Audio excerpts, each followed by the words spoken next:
The origins of Persephone's divine identity are rooted deeply within the ancient genealogies hidden amidst the mists of time, echoing through those very first systematic narratives that rang out at the dawn of Greek mythology. Foremost among these tales is the Theogony of Hesiod, a monumental work thought to have been inscribed upon parchment around 700 years before the Common Era, a text that whispers of the birth of the universe itself. In the immense and celestial family tree drafted by Hesiod, Persephone emerges not as a mere common spirit, but as the daughter of the two most potent forces within the Greek pantheon. Her mother is the sublime Demeter, the guardian of the harvest, the grain, and the boundless fertility of the earth. Her father is none other than Zeus, the absolute sovereign of the Olympian gods, the master of the thundering skies. This noble bloodline places Persephone, from the very moment of her inception, at the most unattainable summits of the divine hierarchy, binding her with an unshakable knot to both the fecundity of the soil and the cosmic order that governs all existence. The ancient verses of Hesiod portray Demeter as one of the 6 children born of the Titans Kronos and Rhea, making her the sister of Zeus himself. Persephone, born of the union between the Sky Father and the Earth Mother, is a manifestation of Zeus's desire to extend his dominion across the disparate realms of natural and supernatural forces by continuing his divine lineage. The Theogony recounts this union with a dignified and solemn tongue, stripped of the dramatic and tumultuous stories that would adorn later mythological narratives. It presents the birth of Persephone as an inevitable fragment of the cosmos's fundamental order. Other sources from this early era confirm this celestial genealogy, but embroider it with finer, more emotional details. The enchanting Homeric Hymns, dated to the 7th or 6th century before the Common Era, and dedicated to Demeter, do not merely confirm Persephone's lineage, but emphasize the unique, ethereal bond between mother and daughter. The hymn depicts Persephone as Demeter's beloved child, a being whose worth is beyond measure, defined by a beauty and grace that transcends the mortal realm. Archaeological findings unearthed from excavations across the 4 corners of the Greek geography, votive stones and weathered inscriptions, frequently whisper the phrase Kora Demetros, meaning the daughter of Demeter, revealing just how central this maternal bond was to the faith and religious practices of the common people. The significance of this divine parentage extends far beyond a simple family tree. The dominion of Demeter over the agricultural cycles and Zeus's control over the seasonal tempests find their embodiment in Persephone. She stands as a figure positioned at the precise intersection where earthly abundance meets celestial power. The religious thought of ancient Greece viewed these connections as the foundation of the natural order, accepting Persephone as a living bridge between the complementary yet distinct spheres of influence held by her parents. Long before her identity was transformed by the shadows of the underworld, Persephone was known in the ancient world primarily as Kor. In the ancient Greek tongue, this word carried a meaning both simple and pure, the maiden or the young girl. However, this nomenclature possessed a profound religious and cultural weight that far exceeded a mere descriptive adjective. Kor represented that archetypal young woman standing upon the precipice of adulthood. She symbolized the potential for fertility, growth, and renewal that characterizes both human development and the cycles of the harvest. The title, Kor, appears frequently in early Greek religious texts and inscriptions, standing alone without any other identifying information. This demonstrates that the title alone was sufficient to invoke the presence and power of the goddess. Votive offerings from temples scattered across the Greek world bear inscriptions dedicated simply to Kor, proof of the widespread acceptance this identity commanded. The simplicity of the name reflects an ancient understanding that certain divine concepts require no ornate titles or epithets. The essence of maidenhood was, in itself, sacred and powerful enough to command reverence. Archaeological investigations have revealed that the worship of Kor existed long before the complex mythological narratives that would later define her story, namely her abduction by Hades, were ever spun. Excavations conducted in Eleusis, Aegina, and various sites across the Peloponnese have brought to light ritual objects, temple foundations, and artistic representations depicting maiden goddesses receiving offerings and participating in religious ceremonies focused on fertility and agricultural abundance. These artifacts demonstrate that the religious significance of Kor held a deep-rooted place in Greek communities long before the detailed mythology surrounding her abduction and marriage to Hades developed. The conception of Kore as a pre-Olympian earth goddess aligns with broader patterns in the religious development of the ancient Mediterranean. Many scholars argue that Kore is the continuation of far older goddess traditions that emphasize the feminine divine power over fertility, seasonal cycles, and the mysteries of life and death. These early belief systems often harbored powerful feminine deities who controlled agricultural bounty and human reproduction. These concepts were integrated into later Greek religious thought through figures like Kore. Evidence obtained from the Linear B tablets found in the Mycenaean palaces offers vital clues regarding the pre-classical origins of Persephone's religious importance. These administrative records, dated to between 1450 and 1200 years before the Common Era, contain references to religious festivals and offerings honouring mother-daughter goddess pairs associated with fertility and seasonal renewal. Although the Linear B script uses names and spellings different from later Greek texts, many scholars have detected clear connections between these Mycenaean religious practices and the later worship of Demeter and Persephone. At the Palace of Nestor in southwestern Greece, records discovered among the Pylos tablets contain detailed inventories of religious offerings made to various deities. Among these records, researchers have stumbled upon the names Poseida and Coraya. Many linguists interpret these as early forms of the names that would later be associated with Poseidon and Kore. The context of these offerings points to complex religious ceremonies involving agricultural produce, animals, and precious goods, indicating that mother-daughter fertility goddesses held an extremely important position in Mycenaean religious life. At Knossos, the administrative centre of Minoan Crete, Linear B tablets record similar religious practices. The famous throne room tablets contain inventories of offerings made to feminine deities whose depictions largely overlap with the Demeter and Persephone of later Greek narratives. These records speak of specific quantities of grain, honey, olive oil, and wine offered during ceremonies honouring these goddesses at critical points of the agricultural year. This suggests that the religious calendar was shaped around these very rites. The Mycenaean evidence gains even greater significance when evaluated alongside archaeological discoveries from the same era. Excavations at major Mycenaean centres have revealed temple rooms containing female figurines, ritual vessels, and agricultural symbols that are clearly linked to the worship of a fertility goddess. The famous snake goddess figurines unearthed from Knossos, though older than the Mycenaean period, prove the continuity of feminine divine imagery, associated with earth goddess traditions throughout the Bronze Age. The archaeological sites of the Aegean offer the most comprehensive evidence regarding the worship of early mother-daughter goddesses in the ancient Mediterranean. Between 2600 and 1100 years before the Common Era, the Minoan civilization that flourished on Crete developed sophisticated religious practices shaped around powerful feminine deities who controlled fertility, seasonal cycles, and the mysteries of life and death. While Minoan religious beliefs cannot be equated directly with later Greek mythology, the archaeological record reveals striking parallels that point to a significant cultural continuity. The palace complex of Knossos has brought to light numerous artifacts thought to depict mother-daughter goddess pairs participating in religious ceremonies.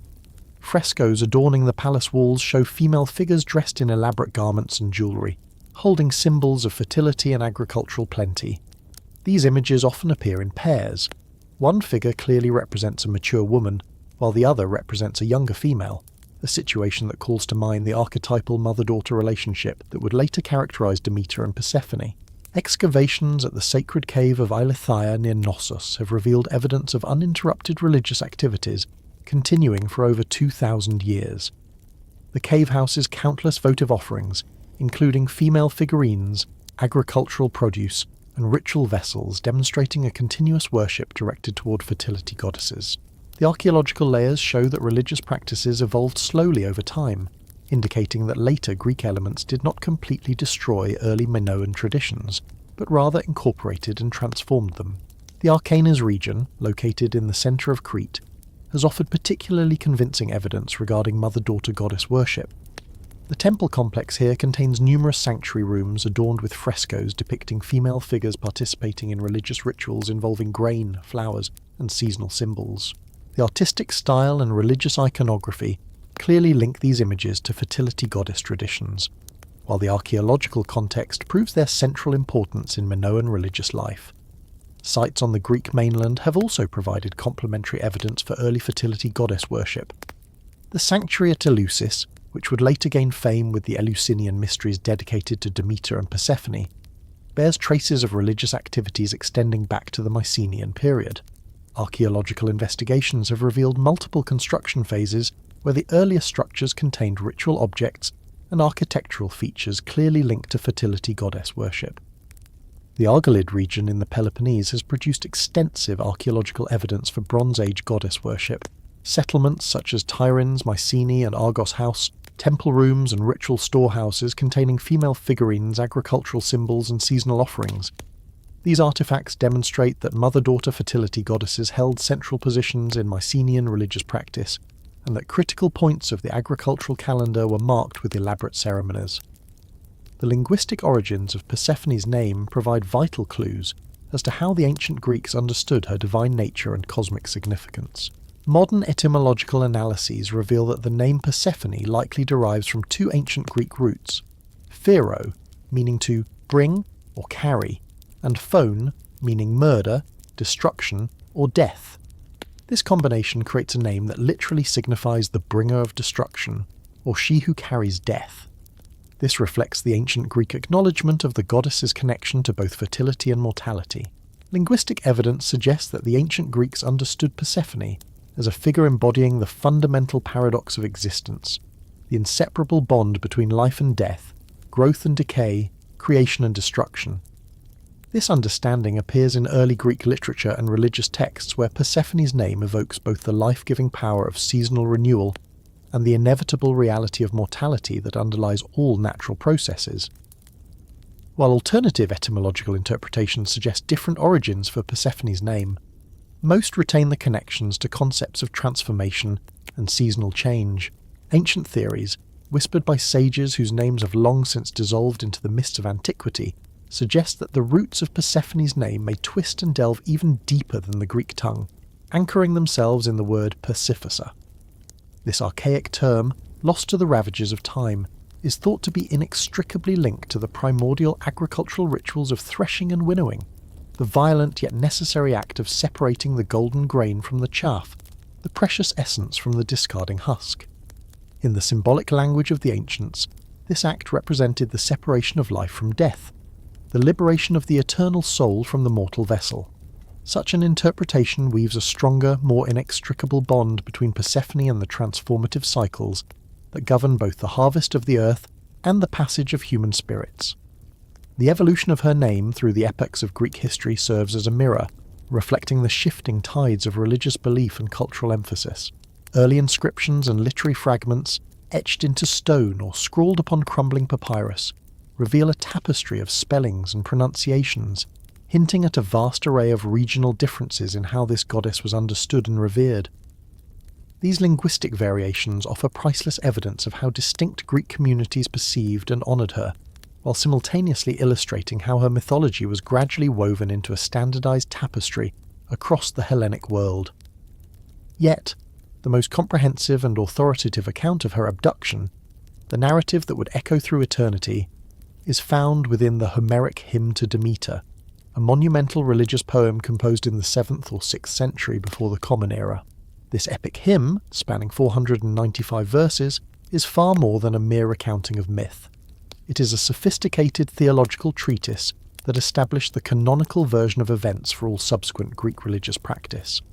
The anonymous poet, working within the established Homeric tradition, yet whose identity has been erased by the dust of ages, crafted a detailed masterpiece that would colour virtually every retelling of Persephone's tale.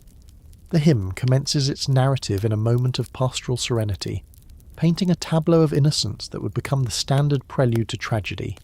Persephone, in a lush meadow, gathering flowers alongside the daughters of Oceanus.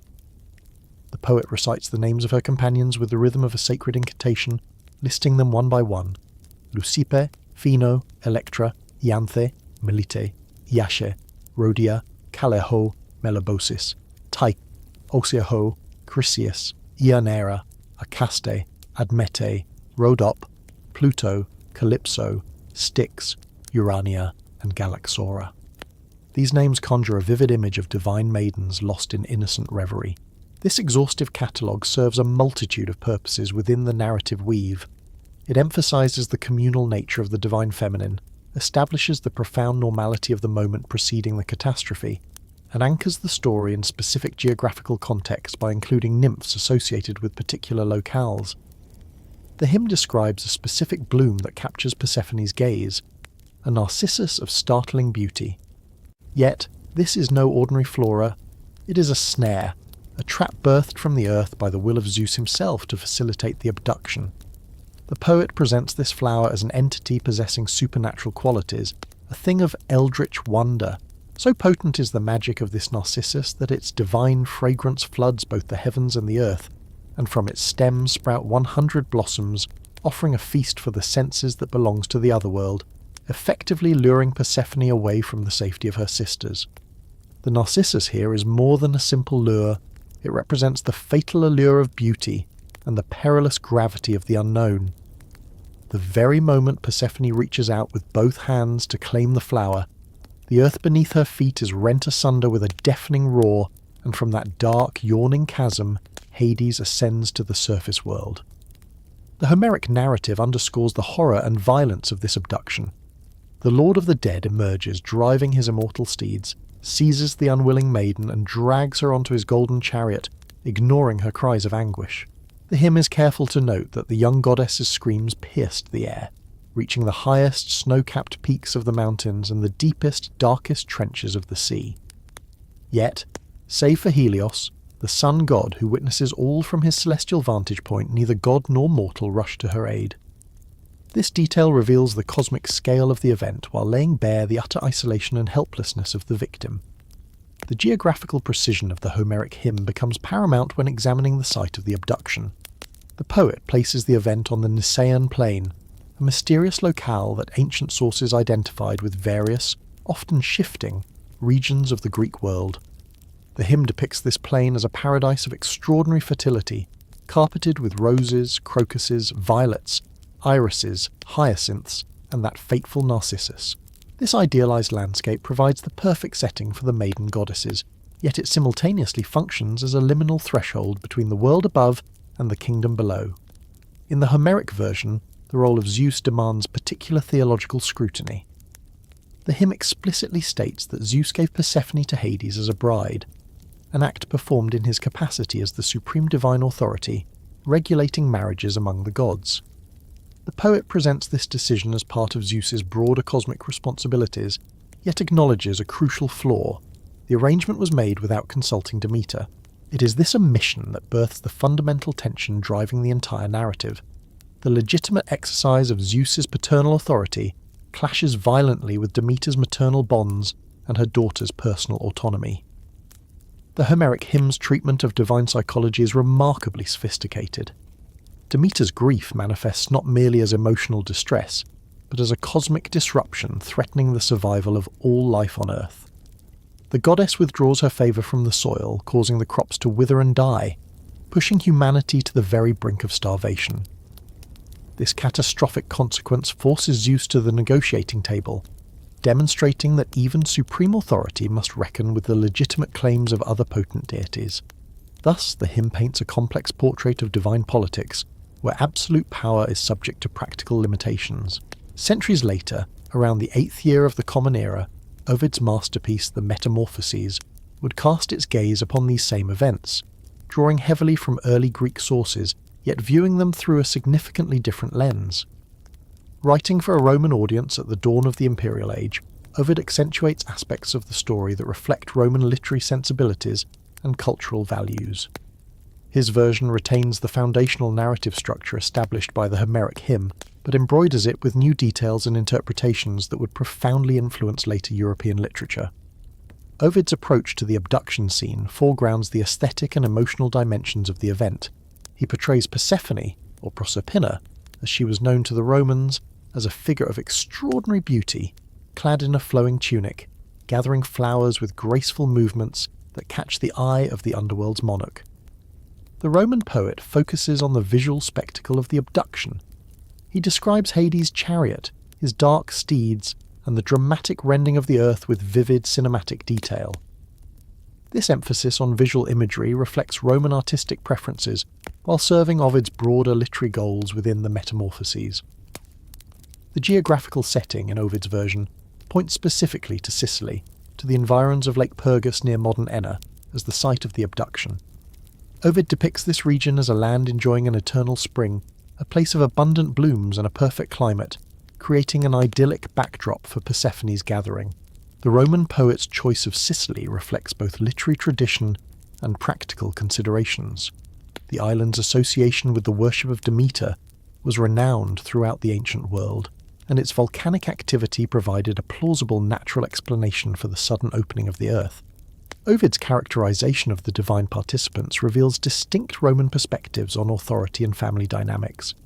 His Zeus appears more calculating and politically motivated than the figure in the Homeric hymn, arranging the marriage primarily to strengthen his own position by satisfying the desires of his brother, Hades. This interpretation mirrors the Roman understanding of political marriages as tools for maintaining stability among powerful families. The Roman poet's treatment of Hades emphasizes the god's passionate attraction to Persephone, rather than a mere desire for a suitable consort. Ovid portrays Hades as a lover struck by Cupid's arrow, driven to desperate action because he cannot win Persephone through traditional courtship. This romantic interpretation would become incredibly influential in later European literature, transforming the story from a tale of divine politics into a narrative about the power of love to transcend social and cosmic boundaries. Centuries later, between the years 395 and 400 of the Common Era, Claudian composed De Raptu Proserpinae, representing the most detailed and ornate account of the abduction in the ancient world. Written during the twilight of the Roman Empire, this epic poem blends traditional mythological elements with contemporary literary techniques, creating a sophisticated narrative that reflects both classical wisdom and the sensibilities of late antiquity. Claudian's version expands far beyond the basic abduction story, incorporating extensive background material, scenes of divine councils, and detailed descriptions of both the upper and lower worlds. His narrative begins with a lengthy depiction of Sicily's natural beauty, emphasizing the island's role as Demeter's private domain. The poet recounts how the goddess personally tends to Sicilian agriculture, ensuring bountiful harvests and perfect growing conditions. This idealized landscape serves as the stage for Persephone's innocent activities, while Claudian uses it to explore themes regarding the relationship between divine favor and natural fertility. The late Roman poet's handling of the divine council scene offers vital clues into the ancient understanding of cosmic governance. Claudian describes Jupiter convening a formal assembly of the gods to address Hades' demand for a bride. This council scene allows Claudian to explore questions of divine justice, legitimate authority, and the proper relationships between different spheres of cosmic power. Jupiter's decision to grant Hades' request reflects not arbitrary favoritism, but a careful consideration aimed at maintaining the balance between the great divine powers. Claudian's depiction of the actual abduction emphasizes both its violence and its cosmic significance. The poet describes the earth splitting with a tremendous roar and a violent tremor, creating an abyss that stretches down into the very depths of the underworld. Hades emerges driving a chariot drawn by 4 black steeds, their eyes burning with hellfire and their breath creating clouds of sulphurous smoke. This dramatic imagery reflects the literary tastes of late antiquity, while serving theological purposes by highlighting the fundamental opposition between the realms of life and death. The geographical claims regarding the site of Persephone's abduction reflect both religious traditions and local civic pride across the ancient Greek and Roman worlds. Sicily maintained the strongest and most persistent claim, supported by extensive literary evidence and deep-rooted religious practices. The island's association with the cult of Demeter stretches back to the earliest periods of Greek colonization, and major cities like Syracuse developed elaborate festivals celebrating the goddess and her daughter. Lake Pergus, located in the interior of Sicily near modern Enna, became the most widely accepted specific location for the abduction. Ancient sources describe this lake as a perfect circle, surrounded by dense groves and covered in meadows that bloomed perpetually, creating an ideal setting for the unfolding of this divine drama. In the deep, sun-drenched interior of Sicily, the shores of the mysterious Lake Pergus have been whispered of for generations as the very site where the young goddess's fate was irrevocably sealed. This was no ordinary body of water. Legend speaks of a lake that defied the immutable laws of nature, a place that would never succumb to the freezing grip of winter ice, nor retreat a single inch under the anvil of the summer sun. It stood as if it were a supernatural threshold suspended between worlds, existing beyond the ravages of time and the turning of the seasons. Archaeological investigations conducted around the perimeter of Lake Pergus have laid bare how deeply this legendary narrative was etched into the memory of the soil itself. Foundations of temples pulled from the dark depths of the earth, sacrificial pits, and stones inscribed with fervent prayers all whisper that the unshakable faith in Demeter and Persephone continued in an unbroken line, stretching from the days of Greek colonization to the glorious zenith of the Roman Empire. The physical remnants found here are not merely stone and dust, they are silent witnesses. Ritual vessels dedicated to the goddesses, agricultural implements symbolizing the bounty of the harvest, and artistic depictions portraying the dramatic moment of the abduction all testify silently to the mythological weight this region carried.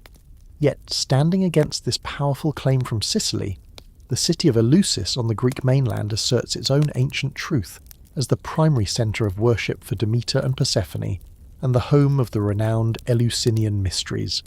These mysteries, arguably the most sacred and secretive religious institution of the ancient world, were shaped entirely around the narrative of Persephone's abduction and her eventual return to the surface. Local traditions in Eleusis claim with absolute certainty that this cosmic tragedy unfolded in the fields immediately adjacent to their city. The locals would point to the exact spot where Persephone plucked that final, fatal flower, and the precise fissure where the earth yawned open to swallow Hades' chariot, as if the event had occurred only yesterday. This claim by Eleusis gains immense credibility through the region's undisputed importance in the worship of Demeter and the deep, tangled roots of its religious practices. Archaeological evidence reveals that the sacred fire at Eleusis burned without interruption from the Mycenaean period until the very last breath of ancient paganism, suggesting that the rites performed here preserved genuine religious memories dating back to the Bronze Age. The colossal temple complex and the profound theological doctrines of the mysteries provide a formidable institutional and spiritual buttress to Eleusis' claims over these mythological events. Yet other locations across the four corners of the Greek world have also put forward their own lands as the stage for this divine drama, proving just how widespread the worship of Demeter and Persephone truly was.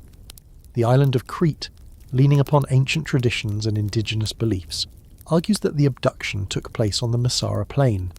Excavations on Crete have brought to light countless sanctuaries dedicated to mother-daughter goddess pairs, suggesting that these sites may represent the earliest, most primordial forms of Demeter and Persephone worship. On the Peloponnesian Peninsula, regions near Phoenius and Arcadia, as well as various points in the Argolid, emerge as rival claimants, asserting that their soil played host to this legendary event. These claims are often rooted in local religious customs, the extraordinary features of the geography, or historical ties to great temples of Demeter. This diversity of geographical assertions reflects both the universal appeal of the Persephone myth and the profound desire of ancient communities to weave their own local landscapes into the grand tapestry of mythological history. Every hill, every cavern, every river sought to bear the footprints of the gods. The role of Zeus in this abduction, whether he actively facilitated the event or merely permitted it, exposes the fundamental tensions within ancient Greek theological thought. Different versions of the myth present the degree of divine complicity in shades ranging from an active conspiracy to a passive, silent acceptance. These variations are reflections of diverging understandings regarding cosmic justice, paternal authority, and the proper relationship between masculine and feminine divine powers. The Homeric hymn presents Zeus as the ultimate authority who grants Hades permission to marry Persephone. Yet, it leaves a vague and shadowy space regarding whether this decision was the product of careful deliberation or a careless indifference to the consequences. The hymn emphasizes Zeus's bewilderment in the face of Demeter's violent reaction, implying that he had woefully underestimated the bond between mother and child, and had failed to foresee the cosmic devastation his decision would unleash. Later sources, however, increasingly paint Zeus as an active conspirator who employed various strategies to deliberately facilitate the abduction. These narratives recount that Zeus specially created the enchanting narcissus flower to lure Persephone away from her companions, that he timed the abduction to coincide with a moment when Demeter was far away, and that he ensured no other god would interfere with Hades' plans. This interpretation highlights divine cunning and political calculation, but it simultaneously invites disturbing questions regarding the ethical values governing the universe. Alternative traditions present Zeus as a more passive figure, one who failed to prevent events he had the power to stop. These versions suggest that Zeus was aware of Hades' intentions, but chose not to intervene, either out of indifference or a belief that this marriage would ultimately prove beneficial.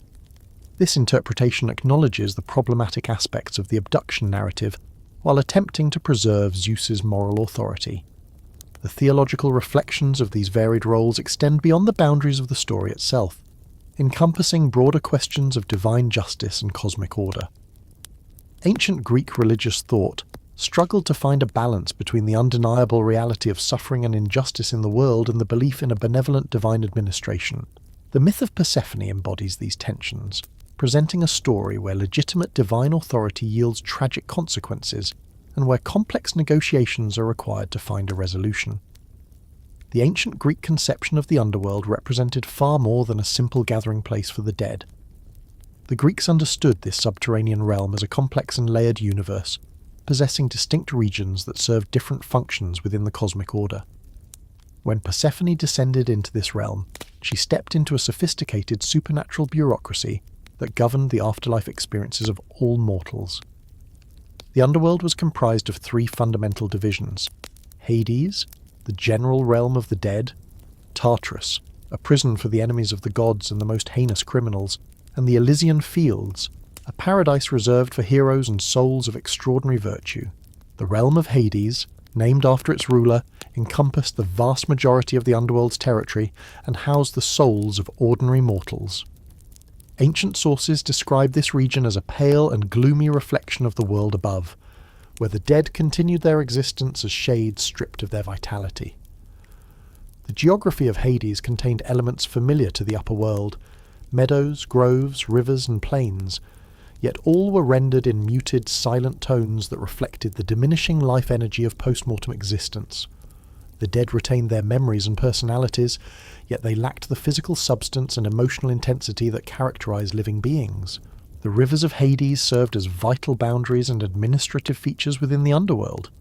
The most famous of these waterways, the Styx, formed the impassable barrier between the world of the living and the world of the dead. Ancient sources depict the Styx as a dark and sluggish river, which the ferryman Charon would cross only upon receiving the proper payment from the deceased.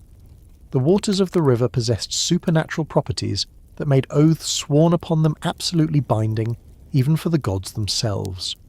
Zeus would use the water of the Styx to compel other deities to speak the truth, demonstrating that the river was of cosmic significance beyond being a mere geographical boundary. The Acheron, known as the River of Woe, was another major waterway within Hades. Ancient narratives present the Acheron as wider and more turbulent than the Styx, possessing dark waters that reflected the anguish of the newly dead. The banks of the river served as gathering grounds where souls waited to be judged and assigned their final place within the underworld. Archaeological evidence obtained from various Greek regions has revealed coins placed in the mouths of the dead, confirming just how widespread the belief was that a toll must be paid to cross these infernal rivers. The Lethe, the river of forgetfulness, played a critical role in the underworld's function as a realm of transformation. Ancient sources recount that souls would drink from the waters of the Lethe to erase the memories of their earthly existence, preparing them for reincarnation or for a permanent residence among the dead. While the location of the river varies in different accounts, most sources place it near the entrance to the Elysian Fields, where souls were prepared for either a blessed existence or a return to life. The concept of the Lethe profoundly influenced Greek philosophical thought regarding the relationship between memory, identity, and knowledge. Tartarus represented the most terrifying region of the underworld, serving as both a prison and a place of punishment for those who had committed the gravest crimes against the divine and natural order. Ancient sources describe Tartarus as located far deeper than Hades, surrounded by a triple wall of bronze and accessible only through gates guarded by the Hekatonkaias, the 100-handed giants. The distance between Tartarus and the upper world was so immense that a bronze anvil dropped from the earth would fall for 9 full days to reach Hades, and then fall for another 9 days to reach Tartarus itself. The inmates of Tartarus included both divine and mortal criminals, whose offences demanded eternal retribution. The Titans, defeated in their war against Zeus, occupied the deepest pits of Tartarus, under the constant surveillance of the Hecatonchires. Among the mortal inhabitants were figures such as Tantalus, condemned to eternal hunger and thirst for his crimes against the gods, and Sisyphus, forced to roll a boulder up a mountain for all eternity for attempting to cheat death. These punishments reflected the ancient Greek understanding of cosmic justice, where the severity of eternal torment matched the magnitude of the crimes committed against the divine order. The Elysian Fields, in stark contrast to the gloom of Hades and the horror of Tartarus, offered a paradise where heroes and the extraordinarily virtuous enjoyed eternal bliss. Ancient descriptions present Elysium as a land of eternal spring, where sweet zephyrs carried the scent of flowers across unfading meadows. The inhabitants of Elysium engaged in idealized versions of earthly activities, athletic competitions, musical performances, philosophical discourses, and other pursuits representing the highest achievements of human civilization. Access to the Elysian Fields required extraordinary virtue or heroic achievement during mortal life. The criteria for admission evolved over time. While early sources emphasized martial valor, later narratives included intellectual and moral excellence. Some traditions speak of a complex system where souls could earn the right to enter Elysium through multiple reincarnations, gradually purifying themselves through repeated earthly existences until they achieved the moral perfection required for eternal paradise. The transformation of Hades from a mere location into a personified god reflects the complex relationship between geography and theology in ancient Greek religious thought. As a place, Hades was the inevitable destination of all mortal existence, the democracy of death, where earthly distinctions of wealth, power, and status were obliterated. As a god, Hades embodied the unyielding power of death, ruling his domain with absolute authority while remaining subject to the broader cosmic order established by Zeus and the other Olympian gods. Ancient sources, when painting the portrait of Hades, the sovereign lord of the underworld, depict him not as a creature of nightmare or a monster born of shadows, but as a potent, formidable, yet inherently non-malevolent ruler. Hades stands leagues apart from the concept of active, malicious evil that Christian theology would, centuries later, project onto the figure of the devil. On the contrary, the Greek mind conceived of him as a cosmic administrator whose primary concern was the preservation of absolute order within his boundless, sunless kingdom. The true burden resting upon his shoulders was the solemn duty to ensure that the shades of the departed remained within the realm to which they belonged, thereby guaranteeing that the natural cycle between life and death continued without the slightest interruption or fracture.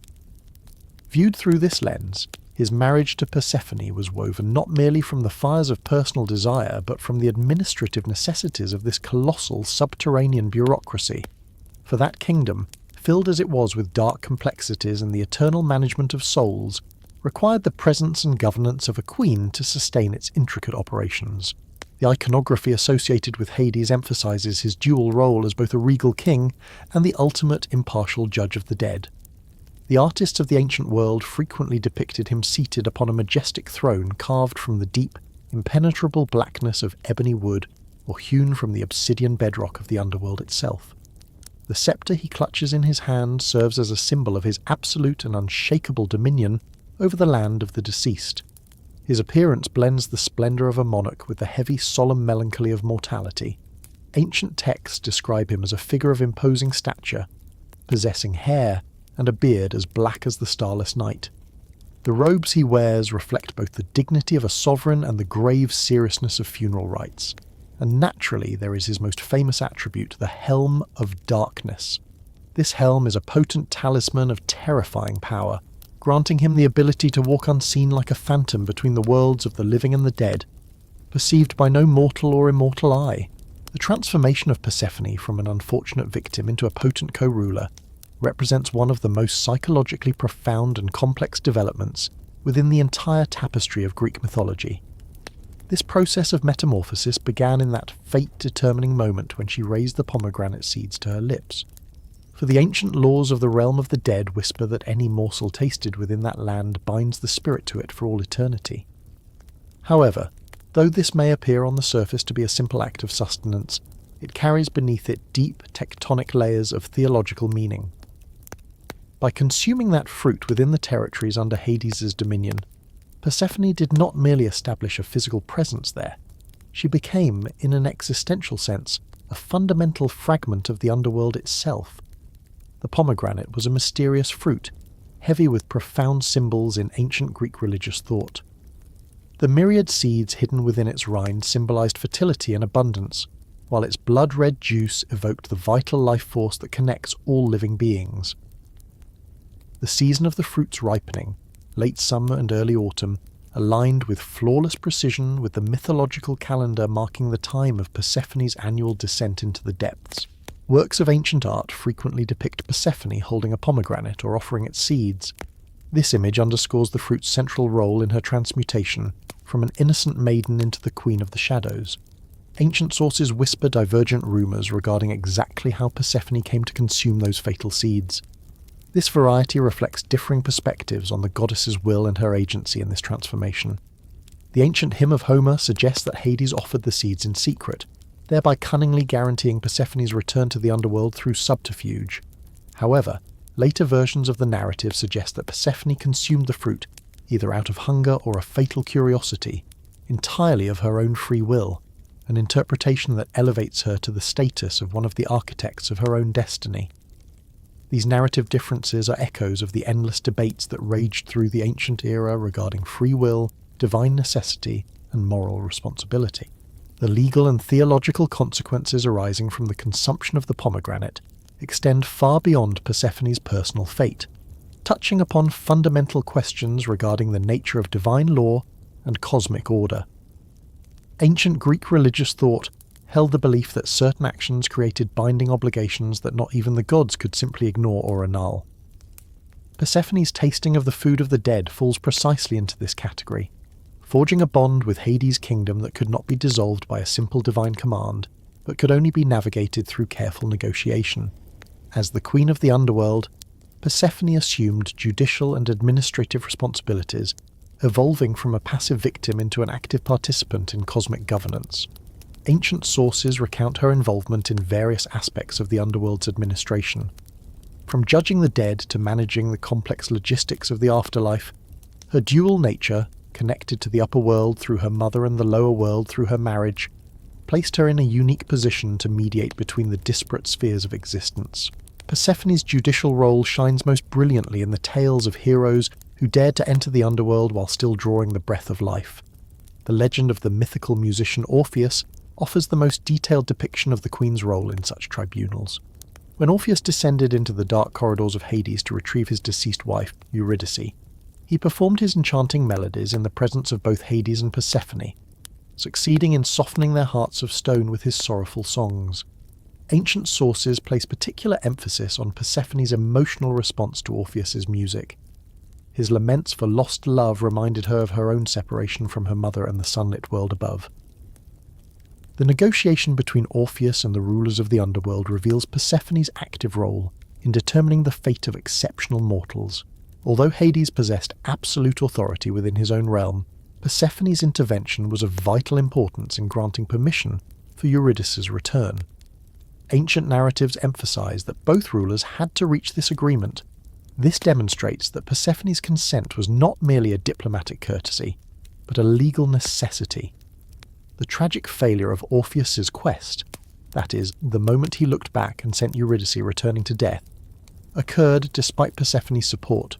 This proves just how inviolable the laws of the underworld remain, even when the rulers show mercy. The story of Theseus and Pirate House offers another striking example of Persephone's judicial authority.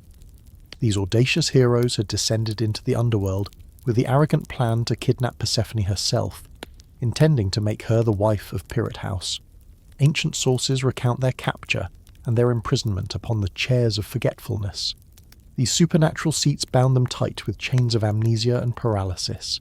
Years later, when Heracles descended into that dark land to capture Cerberus as part of his 12 labours, he found the heroes still held captive and petitioned for their release. Persephone's response to Heracles' plea reveals the complexity of her position as a queen of the underworld. She permitted the release of Theseus, for she saw that his participation in this abduction attempt stemmed from a misguided loyalty to his friend rather than personal ambition. However, she refused to release Pirithous, whose intent was a direct insult to her person and her marriage, decreeing that his punishment should be eternal. This distinction demonstrates a sophisticated moral reasoning that weighs the gravity of crimes against the motivations behind them. Works of ancient art depicting Persephone's throne and regalia offer priceless clues as to how the Greeks perceived her transformed status and divine authority. Pottery paintings dated to the 5th and 4th centuries before the Common Era frequently depict Persephone seated alongside Hades upon magnificent thrones that emphasize her equal status as a ruler of the dead. These thrones were often crafted from ebony, obsidian, or other dark stones associated with the underworld, and adorned with symbols of death and rebirth such as pomegranates, stalks of grain, and serpents. Artistic evidence lays bare the care given to the symbolic elements of Persephone's queenly regalia. Her crown, when depicted, is often wrought with flowers and precious gems that represent her dual connection to the fertile earth above and the mineral wealth below. Ancient artists frequently portrayed her holding a scepter topped with a pomegranate motif, emphasizing the central role of this fruit in her transformation and her continuing authority. The design of her scepter often parallels Hades' own royal staff, symbolizing their partnership in governing the depths. Statues surviving from the great Greek temples depict Persephone not merely in her identity as the innocent maiden core, but with the mature nobility that comes with being the queen of the dead. The famous reliefs unearthed from the sanctuary at Eleusis show her as a fully adult goddess, draped in flowing robes that reflect her royal status and religious authority. The expression on her face in these works blends a serenity and gravity that reflects her acceptance of her responsibilities in the underworld and her attainment of divine maturity. The evolution of Persephone's artistic representation serves as a mirror to the changing attitudes of the Greeks toward her mythology and religious significance. Early depictions from the 6th and 5th centuries often emphasized the dramatic contrast between her roles as core and the queen of the underworld, whereas later Hellenistic and Roman works present a more integrated and sophisticated image that unifies elements of both identities. Archaeological findings excavated from temples dedicated to the underworld across the four corners of the Greek geography have brought to light countless votive offerings that illuminate how the common people understood Persephone's authority as queen. Among these offerings are miniature thrones, scepters and crowns fashioned from precious metals and decorated with chthonic symbols. These consistent iconographic elements across different regions and time periods indicate a widespread consensus regarding the visual symbols appropriate to Persephone's transformed status. The relationship between Persephone's seasonal absence and her authority in the underworld gave rise to complex theological questions addressed in various ways by ancient sources. Some traditions suggest that she retained her queenly attributes even during her annual visits to the upper world, continuing to govern the underworld through supernatural means that transcended her physical presence. Other narratives speak of temporary administrative arrangements where other gods or supernatural entities assumed her duties to ensure the continuity of the underworld's operations during her absence. The practical ramifications of Persephone's bifurcated existence extended far beyond the simple changing of the seasons. They reached into the very timing and nature of mortality itself. Ancient sources whisper in hushed tones that the rhythm of death fluctuated with the goddess's location, implying that her presence or absence influenced not merely the fertility of the soil, but the fundamental processes governing the transition between the vibrant world of the living and the silent realm of the shades. The precise moment Persephone's cries were swallowed by the crushing depths of the earth, Demeter's reality spiraled from a state of divine tranquility into a cosmic catastrophe. According to that primordial Homeric hymn dedicated to the Grain Mother, the goddess heard her daughter's final piercing shriek echoing across the mountain peaks and over the vast indifferent seas. Yet, when she arrived at the meadow where Persephone had been gathering blooms, she found only trampled earth and scattered wilting flowers, mute testimonies to a violent abduction. The hymn depicts Demeter's initial reaction as a frenzied, maddening search that consumed 9 full days and 9 long nights, a period during which her divine energy was funneled entirely into the desperate hunt.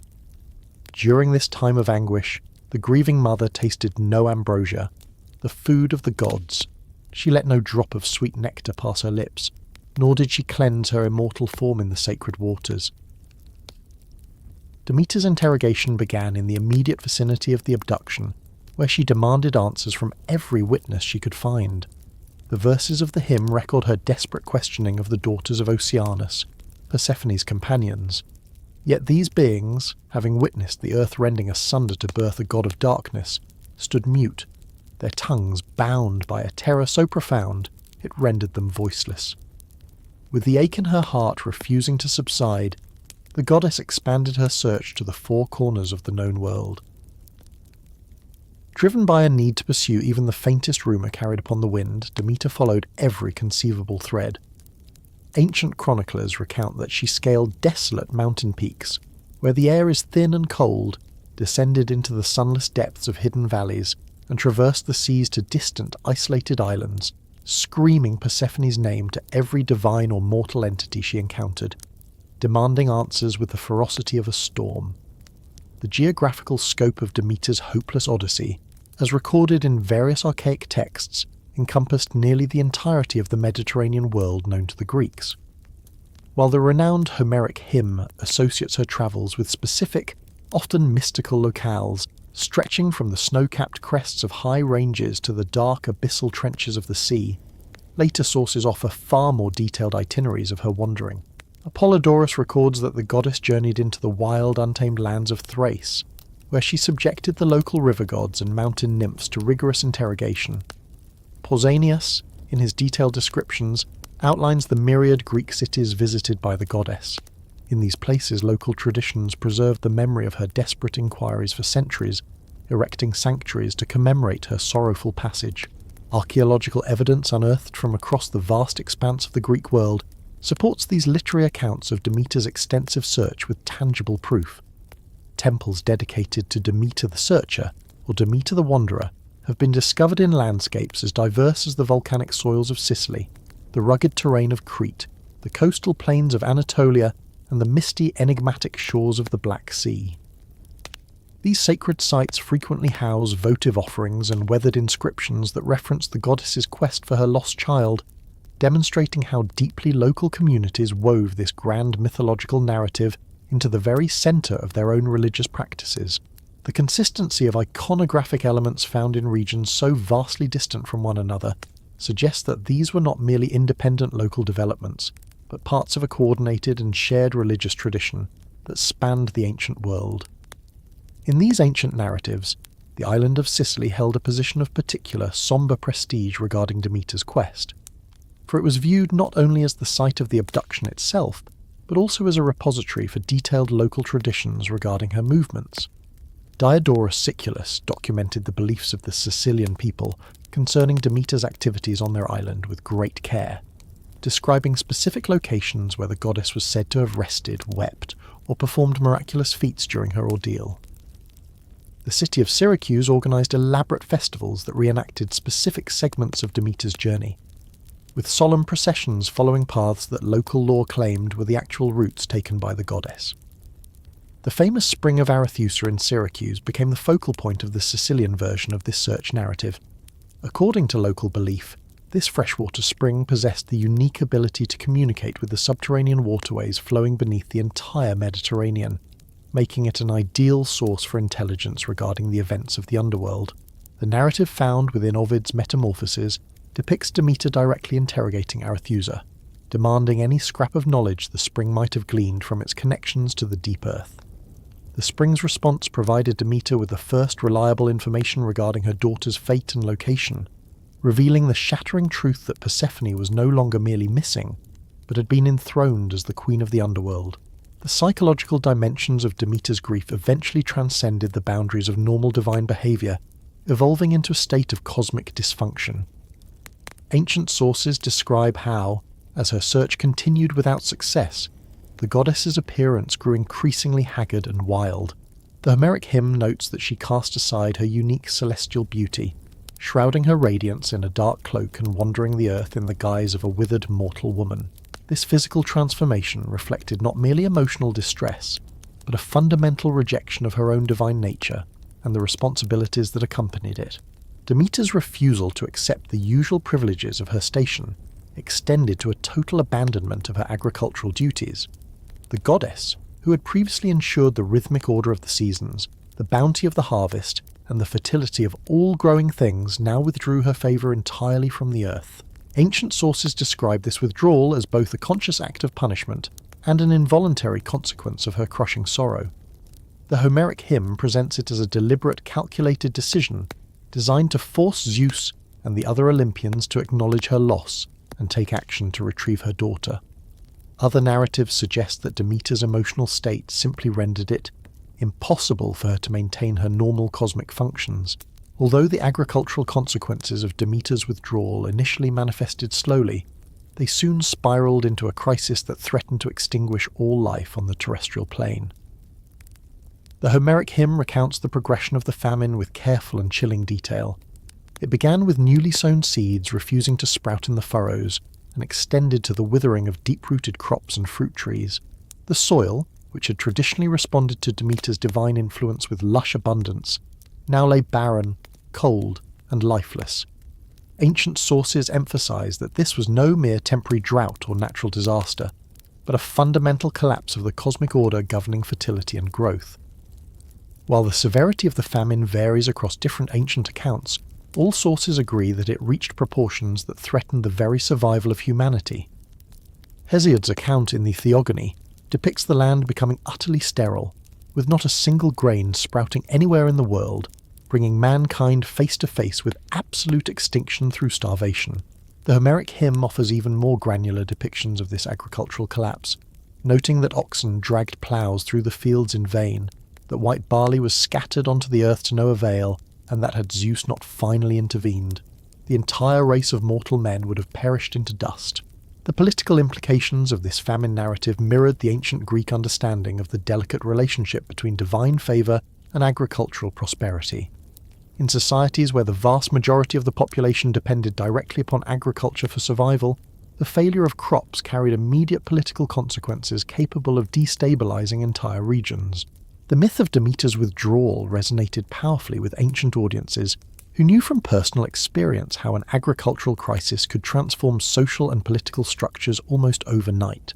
Ancient sources recount that the famine affected not only food production, but also the religious practices that bound human communities to the favour of the gods. The failure of the crops meant that communities could no longer offer the traditional first fruits sacrifices that maintained right relationships with the divine. This created a vicious cycle where, in the absence of proper religious observance, further alienated the divine powers, potentially deepening the agricultural crisis. The Homeric hymn specifically notes that the gods were deprived of their customary honours and sacrifices. This created an additional pressure for divine intervention, for the gods themselves were left without offerings.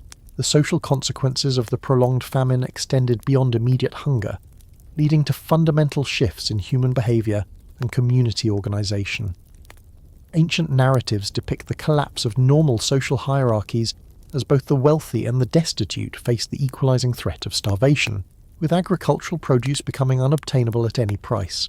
Traditional economic relationships shattered, forcing communities to develop emergency sharing arrangements and alternative strategies for survival.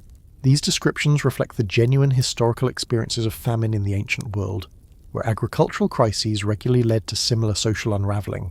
Archaeological evidence obtained from various Greek regions provides material confirmation of these ancient beliefs regarding the link between divine favour and agricultural success. Excavations in agricultural settlements across the Greek world have revealed evidence of elaborate religious practices designed to ensure the continuation of Demeter's blessing upon crops and livestock. These findings include specialised storage facilities set aside for sacred grain, ritual implements used in agricultural ceremonies, and votive offerings dedicated to the goddess at critical junctures of the farming calendar. The religious response to agricultural crisis in the ancient world typically involved intense efforts to regain divine favour through increased sacrifices, purification rituals, and supplications to various deities associated with fertility and abundance. The myth of Demeter's withdrawal provided a theological framework explaining why such efforts might fail during severe famines. If the goddess had personally withdrawn her favour due to private grief, no amount of traditional religious observance could restore normal agricultural conditions until the root cause of her distress was addressed. Demeter's eventual arrival in Eleusis marked a critical turning point both in her personal journey and in the wider cosmic crisis caused by her abdication of divine duties. According to the Homeric hymn, the goddess arrived in Eleusis disguised as an old woman named Doso, seeking employment as a nurse or a servant within a household. This transformation represented far more than a simple concealment of her divine identity. It reflected a total rejection of her cosmic responsibilities, and a desire to experience the simple, grounded human relationships that her divine status normally precluded. The royal family of Eleusis, ruled by King Helios and Queen Metanera, welcomed the disguised goddess with the sacred hospitality that ancient Greek culture demanded be shown to strangers and suppliants. The Homeric hymn recounts in great detail Demeter's integration into the royal household, where she undertook the care of the infant prince Demophon. This domestic arrangement allowed the goddess to experience maternal feelings that partially compensated for her separation from Persephone, while simultaneously laying the groundwork for the ultimate revelation of her true identity. The relationship between Demeter and the royal family of Eleusis developed slowly over a long period, during which the goddess displayed extraordinary abilities that hinted at her supernatural nature without explicitly revealing her divinity. Ancient chronicles whisper of the miraculous success Demeter achieved in her stewardship of the infant prince Demophon.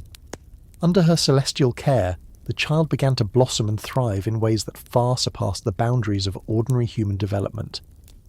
The babe required no common sustenance, no milk from a mortal breast, nor grain from the earth.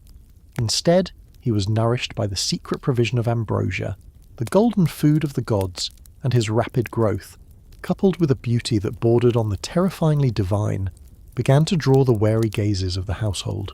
The attempt by Demeter to bestow the gift of immortality upon Demophon represents one of the most psychologically labyrinthine chapters in the entire cycle of this myth. According to the ancient Homeric hymn, the goddess would take the child each night, when the palace slept, and lay him within the heart of the hearth fire, burning away his mortal nature in the flames to prepare his spirit for an eternal, deathless existence. This secret process reflected a profound yearning within the goddess to forge a permanent, unbreakable bond with a mortal family, a desperate bid to fill the void left by the violent severance of her relationship with Persephone. This ritual also served as a potent demonstration that, although she had abdicated her cosmic responsibilities over the harvest, her eldritch power remained undiminished. It was Queen Metanera's discovery of this nocturnal rite that precipitated the crisis, forcing the goddess to unveil her true, terrifying identity. The hymn vividly depicts the horror that gripped Metanera when she stumbled upon the scene, finding her beloved son bathed in the roaring tongues of fire, and the scream that tore from her throat shattered the sacred silence of the night. In that chamber where shadows and flames danced a macabre waltz, Queen Metanera's cry of terror echoed off the stone walls. She had tragically misinterpreted the intentions of the mysterious nurse, believing a murderous crime was being visited upon her child. Demeter's response to this sudden interruption was a volatile fusion of scorching divine wrath at the desecration of her holy rite and a profound, crushing disappointment at having lost the opportunity to craft an immortal son who might have assuaged her eternal grief. The scene of revelation portrayed in the Homeric hymn underscores both the paralyzing power of divine anger and the tragic limitations of the mortal mind to comprehend the will of the gods. Demeter cast aside the mask of age and infirmity in a single, fluid motion, revealing herself in all her celestial glory. The royal palace was instantly flooded with a supernatural radiance that blinded the eye, striking an indescribable awe and terror into the hearts of the mortals who bore witness. As the goddess explained the interrupted ritual, she declared in a voice that brooked no argument that while little Demophon had stood upon the very precipice of immortality, Metanera's foolish interference had destroyed that possibility forever, condemning him to the inevitable fate of all who are born of dust. The theological reflections of this failed attempt at deification extend far beyond the boundaries of a momentary tale, reaching into the vast questions concerning the relationship between divine and mortal existence. Ancient Greek religious thought drew rigid, ironclad boundaries between these realms. Immortality was a privilege reserved either for those born of divine ichor or for those granted the status by the gods themselves under extraordinary circumstances. Demeter's attempt to transmute Demophon was a transgression of these cosmic borders. The act reflected her fractured state of mind and her desperate desire to reconstruct the maternal bonds that gave meaning to her existence. The events that unfolded following Demeter's epiphany laid the bedrock for the great religious institutions that would eventually bring fame to Eleusis across the entire ancient world. The goddess commanded that a great temple be erected in her honour and that sacred rituals be established to immortalise her presence within the city. These instructions signified both her gratitude for the hospitality she had received and an acknowledgement that her time in Eleusis, during the zenith of her sorrow, had provided her with vital emotional sustenance. As recorded in the Homeric hymn, the specific architectural requirements Demeter set forth for her temple in Eleusis emphasised its function not merely as a traditional religious structure, but as a vessel where the divine presence could be palpably felt. The goddess herself dictated the temple's position on a hillside overlooking the city, its alignment towards specific cardinal points, and the inclusion of special chambers designed for secret religious ceremonies. Archaeological investigations conducted at Eleusis have corroborated many details from these ancient narratives, unearthing construction phases that align with astonishing precision to the mythological descriptions. The establishment of the religious mysteries at Eleusis, the renowned Mysteria, represents the most significant contribution to human religious experience made by Demeter during her residence in the city. In the fullness of time, these secret rituals, which would draw initiates from the four corners of the Mediterranean world, promised participants a special esoteric knowledge regarding death and the afterlife, offering solace and hope in the face of inevitable mortality. Although the precise content of the mysteries remained a closely guarded secret throughout antiquity, a silence preserved under penalty of death, ancient sources whisper that they involved dramatic reenactments of Persephone's abduction and return, allowing initiates to symbolically experience that cosmic drama of death and rebirth. The relationship between Demeter's personal grief and the religious institution she founded at Eleusis demonstrates how individual divine experiences could birth enduring cultural and spiritual innovations. The time the goddess spent within the city granted her a direct visceral experience of mortal anxieties regarding death, separation, and loss.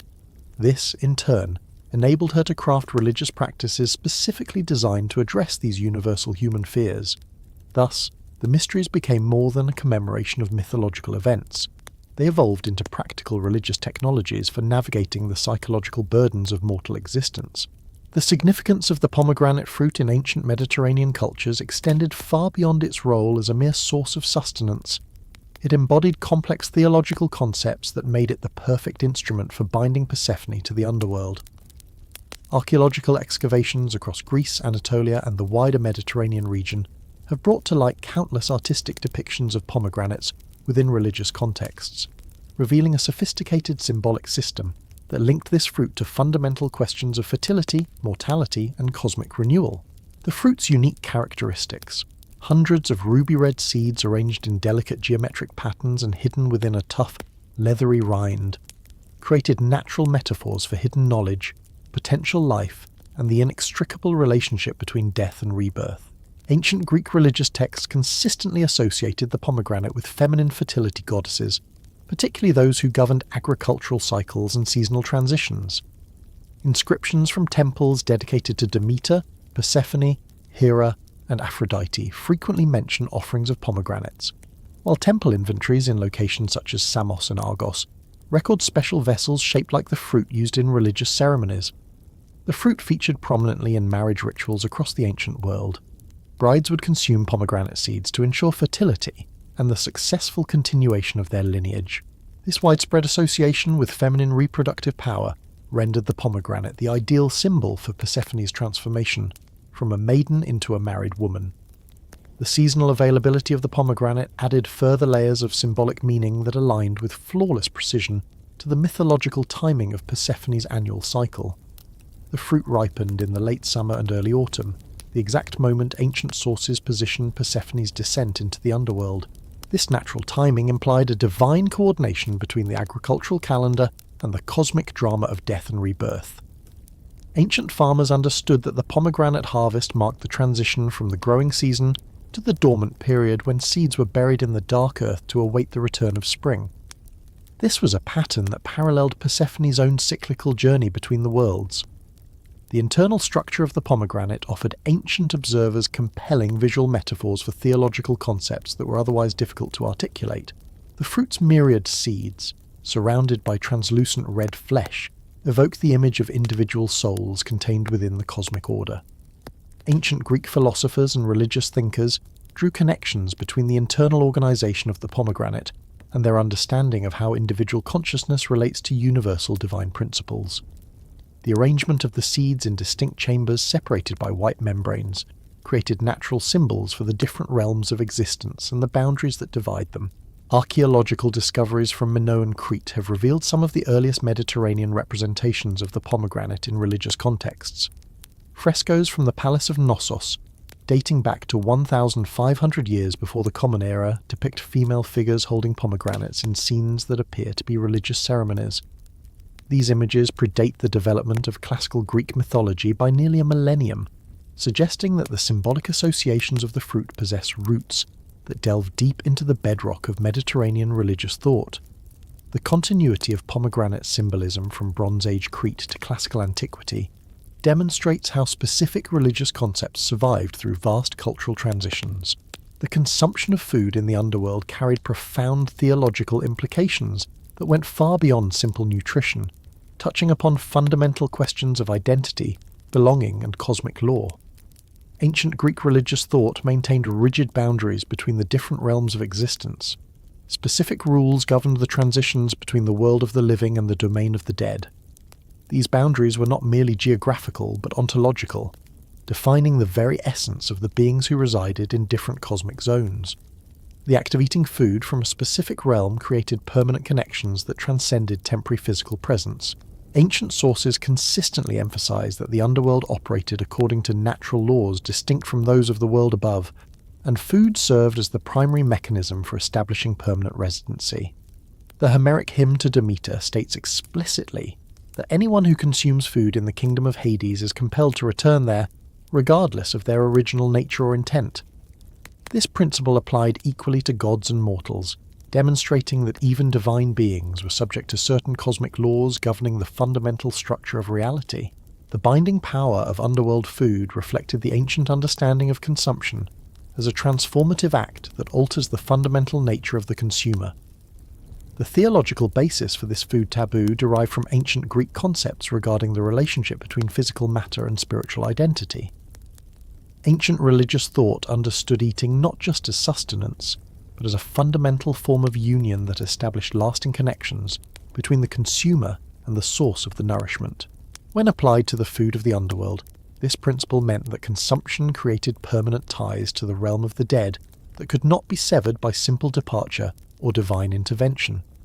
Ancient legal and religious texts provide extensive documentation of similar food taboos in various contexts across Greek culture.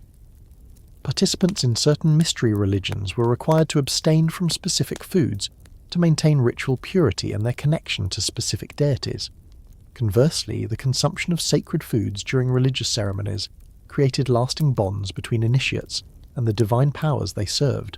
These practices demonstrate that the concept of binding through consumption was not merely mythological, but reflected genuine religious beliefs that influenced real behavior across ancient Greek society. The specific mechanics of how the consumption of the pomegranate bound Persephone to the underworld vary significantly across different ancient sources, reflecting evolving theological understandings and regional differences in religious practice. The Homeric Hymn offers the most direct narrative, recounting that Hades secretly gave Persephone a pomegranate seed before she departed, thereby guaranteeing her return to his kingdom. This version emphasizes the cunning and foresight of Hades while portraying Persephone as the unwitting victim of divine manipulation. The hymn's narrative suggests that even a minimal consumption, a single seed, was sufficient to create the binding connection. Later sources, particularly those from the Roman period, present more complex scenarios that grant Persephone a greater degree of agency in her own fate. The account found within Ovid's Metamorphoses suggests a different turn of events. This narrative, penned by Ovid centuries after the original hymns had first been sung, reimagines Persephone as a figure wrestling with an insatiable, unbearable hunger during her sojourn in the underworld, portraying her as one who consumed those blood-red pomegranate seeds entirely of her own free will. This version transmutes her from a mere passive victim, swept away by the tides of fate, into an active participant who bears a partial, yet significant responsibility for her binding to the dark kingdom of Hades. This shift in emphasis serves as a reflection of the evolving cultural attitudes toward female agency and moral responsibility that developed across the disparate centuries in which these sources were inscribed. The question of exactly how many pomegranate seeds Persephone consumed has become, in the ancient sources, far more than a trivial detail. It has evolved into a significant subject of theological debate, where every variation carries a distinct symbolic and practical weight. These numerical differences act as hidden ciphers buried deep within the myth. While the most common narratives specify the number of consumed seeds as 3, 6, or 7, other sources whisper that the number was as few as a single seed or as many as 12. These numerical divergences are not random details born of the storyteller's whim. Rather, they reflect a sophisticated theological logic regarding the relationship between the quantity consumed and the degree of binding to the underworld. The number most frequently encountered in ancient sources is 7, a figure that possesses a particular and profound importance in Greek religious thought. 7, in the ancient language of numerical symbolism, represents completion and cosmic perfection. This makes it the most fitting choice to define an act that would permanently alter Persephone's divine nature. Sources that specifically cite 7 seeds often link this number to the 7 months Persephone is destined to spend each year in the underworld, thereby establishing a direct and unshakable equation between the quantity consumed and the duration of her residence by the side of Hades. Alternative narratives that speak of 6 seeds link this number to a different division of the year, suggesting that Persephone spends 6 months in the shadows of the deep earth, and the remaining 6 months in the light of the upper world. This version creates a more balanced cosmic order, emphasizing that both phases of the annual cycle are of equal importance. Artistic depictions unearthed from archaeological sites across the various regions of Greece show Persephone holding varying numbers of pomegranate seeds, suggesting that local religious traditions preserved their own preferred versions of the story throughout the centuries. The tradition of the 3 seeds, found in various ancient sources, unites Persephone's binding with those broader patterns of tripartite symbolism that permeate Greek religious thought. The number 3 frequently appears in contexts where transformation, transition, and the intersection of different realms of existence occur. The 3 consumed seeds may represent the 3 realms of the cosmos, the heavens, the earth, and the underworld, or they may symbolize the 3 phases of feminine existence: maidenhood, marriage, and motherhood. This symbolic richness made the 3-seed version particularly attractive to ancient religious thinkers who sought to connect Persephone's story to wider theological frameworks. Some ancient sources speak of 12 seeds, linking Persephone's consumption to the 12 months of the year and emphasizing the cosmic scope of her transformation. This version suggests that her binding to the underworld affects not merely a portion of the year, but the entire annual cycle. The 12 seeds tradition typically appears in sources that highlight her role as the goddess of seasonal transitions, who governs the entire agricultural calendar, not merely the periods of growth and dormancy. The tradition of the single seed, found primarily in early sources such as the Homeric Hymn, emphasizes the minimal nature of Persephone's consumption, while maintaining the absolute and irreversible efficacy of the binding. This version suggests that even the slightest connection established with the underworld through the consumption of food is sufficient to create permanent obligations. The theological implication here is that cosmic laws operate with a mathematical precision, and that the quantity is far less important than the act of transgression itself, the crossing of established boundaries. The role of the pomegranate in establishing the cyclical nature of the Persephone myth created one of the most sophisticated examples of seasonal symbolism in the religion of the ancient Mediterranean. The consumption of the fruit provided the mechanism that transformed a narrative which could have been a simple rescue story into a complex theological explanation for the annual cycle of agricultural growth and dormancy. This transformation reflects the ancient Greek understanding of how individual mythological events can create ongoing cosmic patterns that affect all subsequent existence. The cyclical effects of the pomegranate consumption extend beyond simple seasonal changes to encompass broader concepts regarding time, renewal, and the relationship between permanence and change. Ancient sources acknowledge that Persephone's annual return to the underworld is not merely a repetitive event, but a regenerative force. Each cycle contributes to the ongoing renewal of natural fertility. Thus, the pomegranate seeds function as both the cause of her binding and the mechanism that ensures the continuity of the life-sustaining seasonal patterns. Archaeological evidence obtained from agricultural communities throughout the ancient Greek world reveals how local farming practices incorporated pomegranate symbolism into seasonal rituals and celebrations. Excavations conducted in rural sanctuaries have brought to light special storage facilities reserved for pomegranates, ritual vessels adorned with pomegranate motifs, and votive offerings that explicitly link the fruit to seasonal transitions. These findings suggest that the mythological significance of the pomegranates in Persephone's story both reflected and reinforced practical agricultural knowledge regarding seasonal timing and crop management.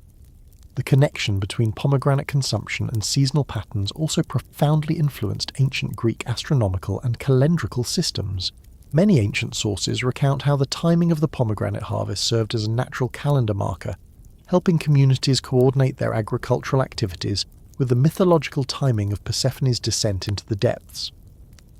This practical application of mythological knowledge proves how religious narratives functioned as sophisticated systems for storing and transmitting vital cultural information across generations.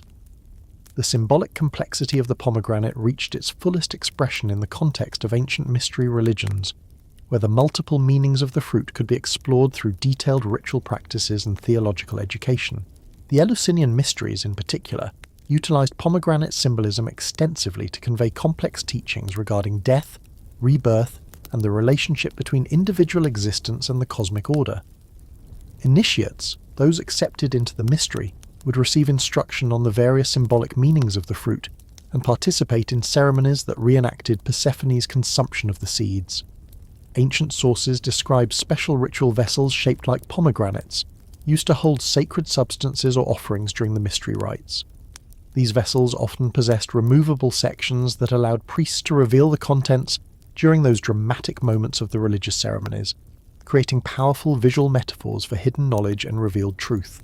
The design of the vessel emphasized the role of the pomegranate as a container for transformative substances capable of altering the fundamental nature of those who consumed them. The influence of pomegranate symbolism extended beyond religious contexts to affect ancient Greek art, literature, and philosophical thought.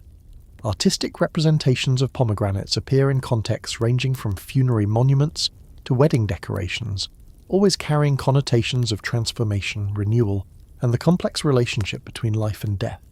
Ancient philosophers employed pomegranate metaphors to explore questions regarding unity and multiplicity, individual identity and cosmic belonging, and the nature of change and permanence in the physical world. The enduring power of pomegranate symbolism in the Persephone myth stemmed from the fruit's ability to embody multiple layers of meaning simultaneously. As a natural object, it provided tangible connections to the agricultural cycles and seasonal changes that affected everyone's daily life. As a religious symbol, it communicated sophisticated theological concepts regarding divine law, cosmic order, and the relationship between different realms of existence. As a narrative device, it provided the mechanism that transformed a simple story of abduction into a complex exploration of will, responsibility, and the consequences of seemingly small actions. The role of the pomegranate in binding Persephone to the underworld was thus far more than a mere plot device. It served as a condensed symbol encoding fundamental, ancient Greek beliefs regarding the nature of existence, the structure of the cosmos, and the relationship between individual choice and cosmic necessity. The consumption of the fruit created not only narrative consequences, but also theological implications that echoed throughout ancient Mediterranean religious thought and continue to influence the interpretation of the myth in the world of contemporary scholarship. Located approximately 14 miles northwest of Athens, the religious complex at Eleusis became the most significant centre of mystery cults in the ancient Mediterranean world, attracting initiates from Greek-speaking regions and beyond. Archaeological excavations conducted throughout the 19th and 20th centuries have revealed a sophisticated sanctuary that evolved continuously from the Bronze Age through to the Roman imperial period. Each successive civilization added architectural elements and ritual innovations that enhanced the sacred character of the site. The central feature of the sanctuary, the telesterion or Hall of Initiation, could accommodate several thousand participants during the climactic ceremonies of the Greater Mysteries, making it one of the largest enclosed religious spaces of the ancient world. The physical layout of the Eleusis sanctuary reflected the complex theological concepts underlying the mystery cult's teachings on death, rebirth, and divine grace. The sacred area was surrounded by massive fortification walls that served both defensive and symbolic purposes, creating a clear boundary between the profane world outside and the holy space within. Visitors would approach the sanctuary by passing through an elaborate gate structure known as the Great Propylaea, modelled after the famous entrance of the Athenian Acropolis. This crossing marked the beginning of their transition from ordinary consciousness to the heightened spiritual awareness required for mystery initiation. The Lesser Mysteries, celebrated each year in the spring during the month of Anthesterion, served as preparatory rites that rendered participants worthy of eventual admission into the Greater Mysteries. These preliminary rites took place at Agrae, on the banks of the Eleusis River, in a temple dedicated to Demeter and Kore. Archaeological investigations at Agrae have unearthed temple foundations, ritual pools, and specialized chambers that provided the necessary infrastructure for the purification ceremonies that formed the core of the Lesser Mysteries. The spring timing of these rites symbolized a spiritual cleansing synchronized with the awakening of nature. These preparatory ceremonies were woven into a cosmic harmony with Persephone's legendary return from the Underworld, resonating with the revitalization of agricultural abundance that heralded the beginning of the growing season. The purification rituals embedded within the Lesser Mysteries encompassed a cleansing that was both physical and spiritual, designed to prepare the initiates, the candidates seeking admission into the enigma, for that ultimate earth-shattering moment when they would confront the sacred drama of the Greater Mysteries. Ancient sources describe those elaborate bathing ceremonies, performed in the sacred pools at Agrae near Athens, as if they were acts of baptismal rebirth. By submerging themselves in these waters, the participants symbolically washed away the spiritual miasma that had accumulated upon their souls throughout their ordinary, mortal existence. These rituals were accompanied by strict rules of asceticism that deepened the spiritual readiness of the initiates. They abstained from specific foods, observed rigorous fasts, and avoided all carnal relations, thereby transforming both body and spirit into a pure, unblemished temple ready to encounter the divine.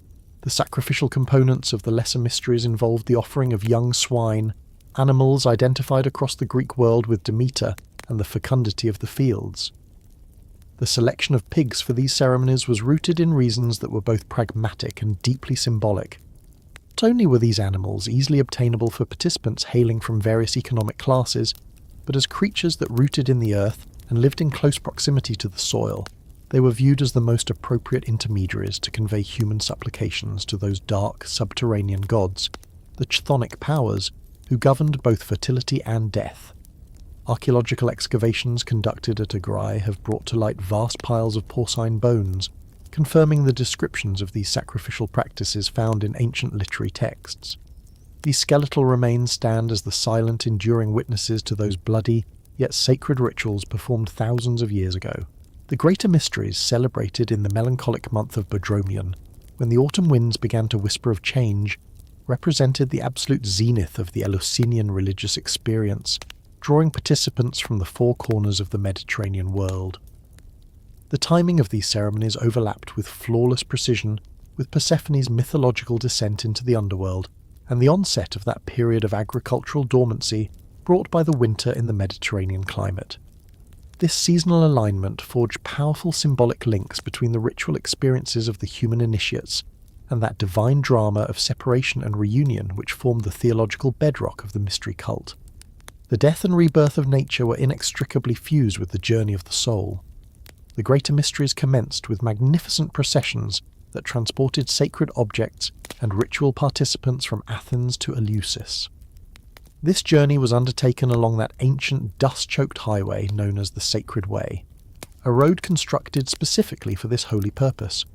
Binding the two cities together like a spiritual artery, archaeological surveys conducted along this ancient thoroughfare have revealed way stations, temples, and ceremonial structures that provided resting places during this grueling yet hallowed day-long journey, offering opportunities for additional rites along the path. The route of the procession wound through landscapes holding special significance in the mythology of Demeter and Persephone, passing legendary locations where ancient traditions claimed the goddess had paused in her desperate search for her lost daughter. The sacred objects carried in these processions, collectively known as the Hera, remained among the most carefully guarded secrets of the mystery cult throughout the entirety of the ancient era. Ancient sources offer only cryptic and veiled references to these artifacts. They describe them as objects possessing a sacred power so immense that for an unauthorized eye to gaze upon them would invite divine retribution or even instant death.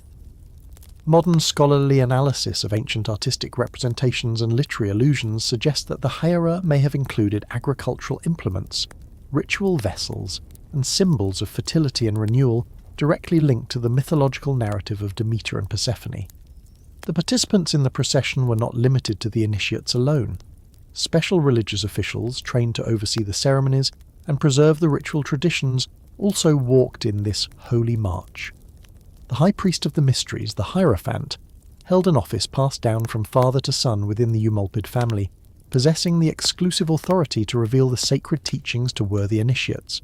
Archaeological inscriptions unearthed from Eleusis document the names and lineages of countless hierophants, proving the continuity of a religious leadership that guarded the mystery traditions for centuries. The Daduchos, or the Torchbearer, who ranked second in the hierarchy of the mysteries, belonged to the Kerix family, another lineage of hereditary priests. The primary responsibilities of this office included maintaining the sacred fires that illuminated the nocturnal ceremonies and overseeing the dramatic reenactments that formed the climax of the greater mysteries. Ancient artistic representations frequently depict the Daduchos holding elaborate torches adorned with religious symbols. This emphasizes just how vital the symbolism of light was within the theological framework of the mystery cult. The priestesses who served Demeter and Persephone directly, known as the Hierophantides, played critical roles in ceremonies involving the feminine aspects of the goddess. These priestesses maintained separate ritual traditions that complemented the activities supervised by their male counterparts, thereby ensuring that the mystery cult adequately represented both the masculine and feminine dimensions of divine power. Inscriptional evidence from Eleusis documents the names and activities of numerous Hierophantides, revealing their participation in specialized ceremonies that remain imperfectly understood today, due to the veil of secrecy surrounding their specific functions. The architectural evolution of the Telesterion, that grand hall of initiation, reflects the growing popularity and importance of the Eleusinian mysteries throughout the history of ancient Greece and Rome. The earliest structure, dated to the 7th century before the Common Era, consisted of a relatively simple rectangular hall with wooden supports and a thatched roof.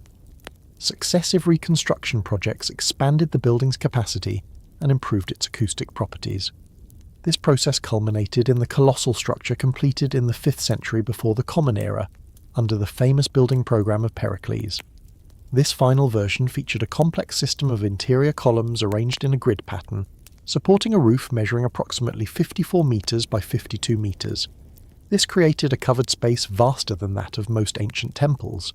The interior design of the Telesterion emphasized the building's function not as a traditional temple housing a divine statue, but as a theatre designed for a religious drama. The hall contained rising rows of stone steps arranged around a central performance area, where the sacred dramas were staged. This amphitheatre-like arrangement allowed thousands of initiates to witness the ceremonies simultaneously, while preserving the intimate atmosphere necessary for the transformative religious experiences promised by the mysteries.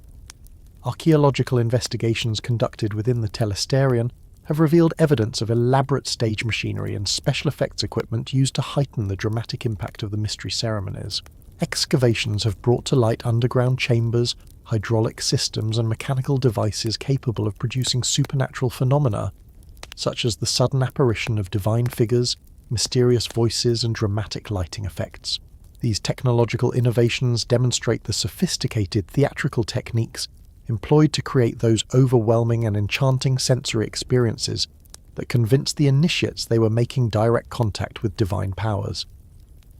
The small stone building located within the Telesterion, known as the Anacteron, was the most intimate, untouchable sanctuary of the entire complex, housing the most sacred objects of the mystery cult. Measuring approximately 9 meters by 12 meters, this structure could be entered only by the Hierophant, and it guarded the ultimate secrets of the Eleusinian religion. Ancient sources described the Anacteron as the place where the deepest revelations occurred, yet the specific nature of these experiences remained an absolute secret throughout antiquity and continues to baffle modern scholars. The ritual drama staged during the Greater Mysteries recreated the fundamental elements of the Demeter mythology through sophisticated theatrical presentations, allowing initiates to experience the divine narrative not as passive observers, but as active participants. Ancient sources offer fragmentary descriptions suggesting that these ceremonies included dramatic representations of Persephone's abduction, Demeter's grief and quest, and finally, the reunion of mother and daughter. The emotional impact of these presentations was amplified by the use of sacred music, elaborate costumes, and special effects that created overwhelming sensory experiences. The catabasis, or descent ceremony, appeared to form a central component of the mystery drama. This rite allowed initiates to symbolically experience Persephone's journey into the underworld and her transformation from an innocent maiden into the queen of the dead. Archaeological evidence suggests that certain sections of the telesterion were designed to represent different levels of the cosmos. Subterranean areas symbolized the kingdom of Hades, while elevated sections represented the upper world of light and life. Initiates may have moved between these spaces during the ceremonies, living through their own symbolic death and rebirth. The revelation of the sacred objects at the climax of the mystery ceremonies provided a visual confirmation of the theological truths conveyed to the initiates through the dramatic presentations. Ancient sources recount that the Hierophant, while displaying the hiera to the assembled initiates, would cry out sacred formulas explaining their significance. The psychological impact of these revelations was intensified by dramatic lighting, sacred music, and the heightened emotional state produced by the preceding ritual activities. The promise of a blessed afterlife that drew initiates to Eleusis differed significantly from traditional Greek beliefs regarding death and the fate of human souls. Traditional Greek religious thought generally described the afterlife as a dark and dim existence in Hades, where the dead continued as bodiless shades with limited consciousness and no hope of improvement. The Eleusinian mysteries, however, offered an alternative vision in which duly initiated souls could attain a privileged status in the underworld and ultimately reunite with divine powers. Ancient testimonies from mystery initiates provide clues regarding the psychological transformation the Eleusinian experience wrought in its participants. Writing in the 1st century before the Common Era, Cicero described the mysteries as a source of consolation and hope that made death less terrifying and life more meaningful. Similar testimonies from other ancient authors highlight the mystery's ability to provide a certainty regarding divine grace and post-mortem reward that traditional religious practices could not guarantee. The influence of Eleusinian theology on broader Greek religious thought appears in various philosophical and literary works that incorporate mystery concepts into discussions of death, immortality, and divine justice. The writings of Plato, particularly in his discussions regarding the immortality of the soul and the possibility of attaining a blessed afterlife through philosophical purification, contain countless references to ideas born of the mystery religion. These philosophical adaptations demonstrate how the concepts of the mystery cult shaped the intellectual world of the ancients. The evolution of the sanctuary at Eleusis, stretching far beyond the physical boundaries of its sacred precinct, represented not merely the expansion of a temple, but the widening of the spiritual fabric of the entire ancient world. The archaeological record unearthed from the soil of Eleusis has carried down to us immense and undeniable proofs of a rich material culture intimately woven with the practices of this mystery religion.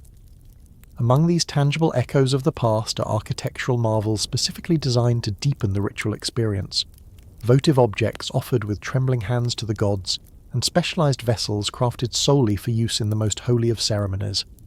Excavations have brought to the light of day thousands of ceramic vessels adorned with scenes drawn from the mythology of Demeter and Persephone.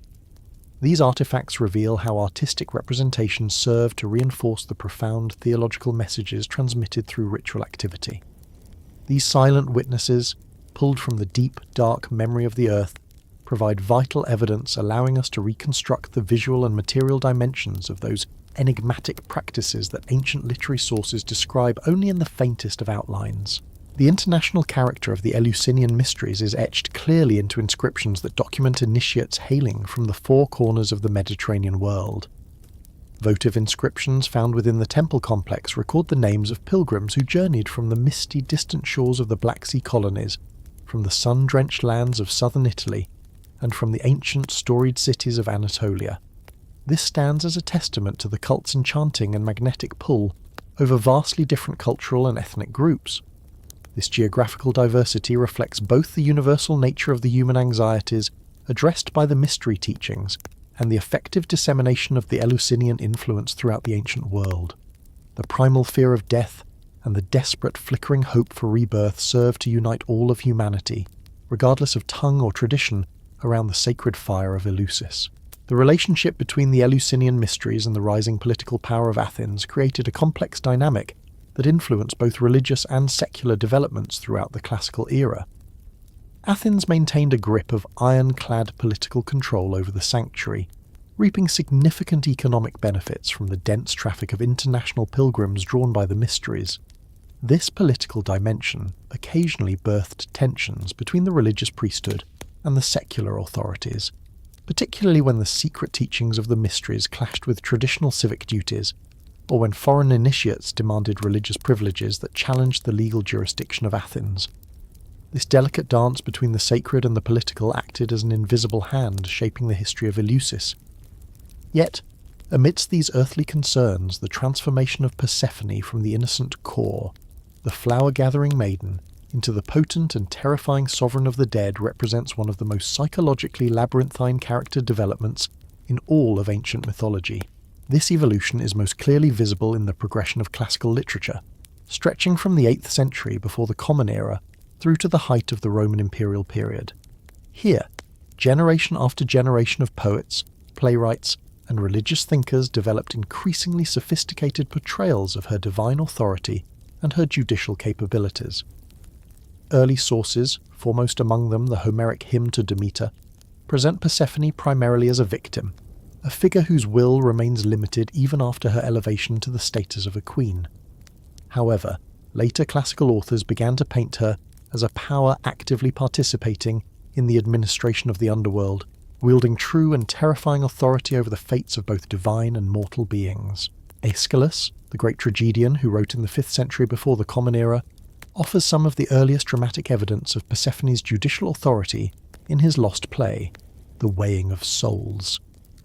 In this work, fragments of which have survived only through later quotations and the discovery of crumbling papyri, Persephone is depicted seated beside Hades, presiding over a cosmic tribunal that determines the post-mortem fates of heroes whose lives were marked by moral ambiguity. The playwright's characterization emphasizes her ability to perceive the subtle distinctions between different types of moral failure and to devise punishments that address the specific nature of each individual's transgression.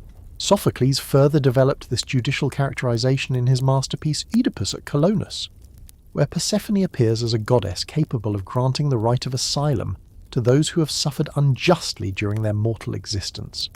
The play's treatment of her authority suggests that Persephone possessed a special insight into cases involving fractured family relationships. She drew upon her own traumatic experience of separation and forced marriage to understand the complexity of kinship obligations and their violation. This specialization in cases regarding the family would become a recurring theme in later literary approaches to her role in the lands below. The fragmentary work of Euripides, Pyrit House, offers perhaps the most sophisticated early depiction of Persephone's judicial reasoning. Here she stands as a judge carefully weighing the conflicting demands of justice and mercy when Heracles arrives to petition for the release of Theseus and Pyrit House from their imprisonment in the underworld. The Persephone created by the playwright possesses detailed knowledge regarding the motivations and past actions of both heroes. This demonstrates that her judicial authority extended far beyond simple retribution to include a comprehensive understanding of mortal psychology and moral development. Her verdict, to shatter the chains of Theseus while leaving Pyrit House bound to the rock of eternal torment, reflects a sophisticated ethical reasoning that considers both the gravity of the crime and the possibility of redemption. The Hellenistic period produced increasingly elaborate literary portraits of Persephone's authority in the underworld. Poets such as Callimachus and Apollonius of Rhodes developed detailed descriptions of her administrative responsibilities and judicial procedures. The Hymn to Demeter by Callimachus contains long passages recounting Persephone's daily routine as the Queen of the Dead.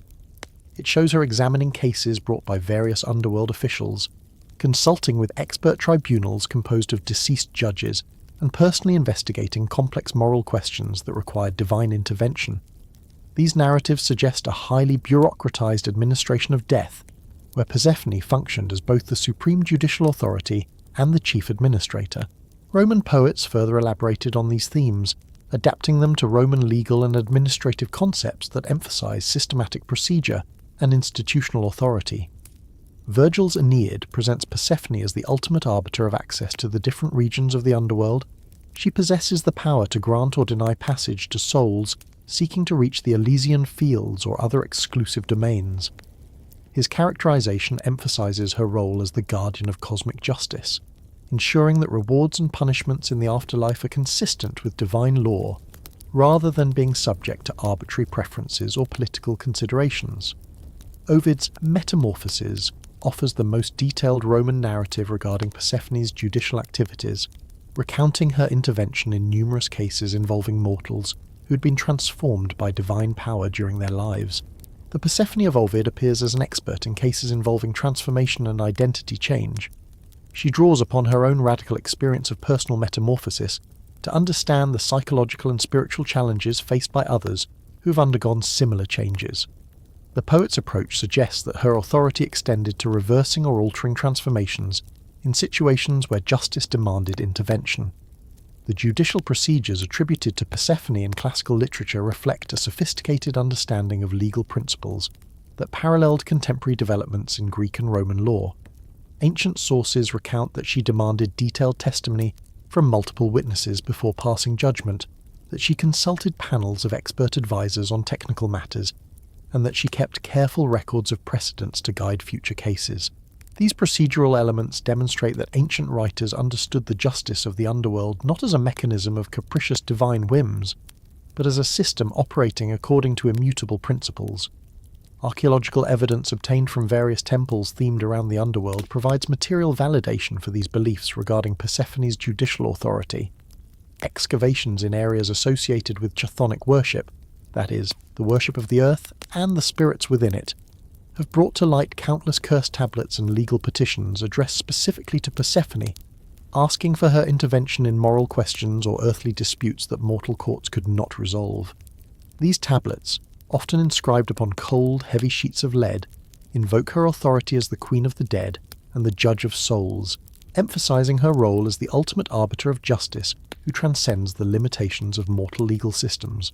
The relationship between Persephone and other chthonic deities reveals a complex supernatural hierarchy governing different aspects of death and existence. Ancient sources consistently present her as ranking higher than most other powers of the underworld, while noting that she remained subject to Hades in matters regarding the fundamental structure and administration of the kingdom. This arrangement created opportunities for both collaboration and conflict, which ancient writers used to explore themes regarding authority, jurisdiction, and the proper use of divine power. Hecate, the goddess of magic and crossroads, maintained a particularly complex relationship with Persephone that evolved significantly throughout classical antiquity. Early sources present Hecate primarily as a companion and guide to Persephone during her transitions between the upper and lower worlds, emphasizing their shared connection to liminal spaces and transformative experiences. The Homeric hymn identifies Hecate as the only deity who heard Persephone's cries during the abduction, positioning her as a witness to the foundational trauma that shaped Persephone's subsequent development. Later sources developed increasingly sophisticated theological frameworks to understand the bond between these two goddesses. Many narratives presented them as complementary aspects of feminine divine power, governing different phases of existence and transformation. Hecate's association with magic and supernatural knowledge complemented Persephone's authority over death and rebirth, creating a partnership capable of addressing all the challenges faced by mortals seeking divine intervention in matters involving life transitions. Archaeological discoveries from sites where both goddesses were worshipped reveal elaborate ritual practices that honoured their partnership while preserving distinct ceremonial traditions for each deity. Excavations at crossroads sanctuaries throughout the Greek world have unearthed piles of votive offerings containing materials specifically associated with both Persephone and Hecate, suggesting coordinated worship practices that recognize their interconnected spheres of influence. These findings demonstrate how theological concepts regarding divine relationships were translated into practical religious activities that shaped community worship patterns. The Erinyes, also known as the Furies, held another critical position within the chthonic pantheon that brought them into regular contact with Persephone's judicial authority. These ancient goddesses of vengeance and punishment predated the Olympian religious system and maintained special responsibilities for punishing crimes that violated fundamental moral and social boundaries. Their relationship with Persephone involved complex negotiations regarding jurisdiction and appropriate punishment, reflecting broader tensions between older and newer forms of divine justice. Ancient literary sources depict this relationship as a challenging dance of justice, echoing through the dark corridors of the deep earth. The indisputable and terrifying authority wielded by Persephone as the Queen of the Dead occasionally found itself in violent friction with forces far more ancient and darker than the Olympian order, namely the Erinyes, those relentless and blood-drinking enforcers of ancestral vendettas and familial curses. This clash of divine jurisdictions manifested in that grey nebulous territory where the newly established laws of the underworld collided with the visceral, bone-deep traditions of the primordial age. The monumental trilogy of Aeschylus, known to history as the Oresteia, offers perhaps the most profound and detailed exploration of these judicial conflicts. The work lays bare how rival claims to divine authority could only be resolved through the establishment of formal divine councils and negotiated truces. The playwright's treatment of this heavy subject matter implies that the systematic regal authority Persephone held as the Queen of the Shadows was gradually supplanting the older, more savage forms of chthonic justice. Yet in doing so, she did not destroy them but rather transformed them, integrating their essential functions into the more orderly and bureaucratic judicial procedures of the afterlife. The relationship between Persephone and Thanatos, the very personification of death itself, reveals yet another dimension of the underworld's administration that required a delicate and precise coordination. Ancient sources present Thanatos as the entity responsible for the cold, unyielding reality of the moment of death and the initial transition of souls from the warmth of life into the grey existence of the hereafter.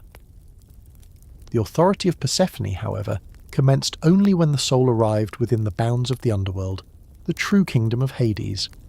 This division of responsibilities created potential areas of overlap and conflict that demanded constant negotiation and cooperation between the Queen and the Reaper.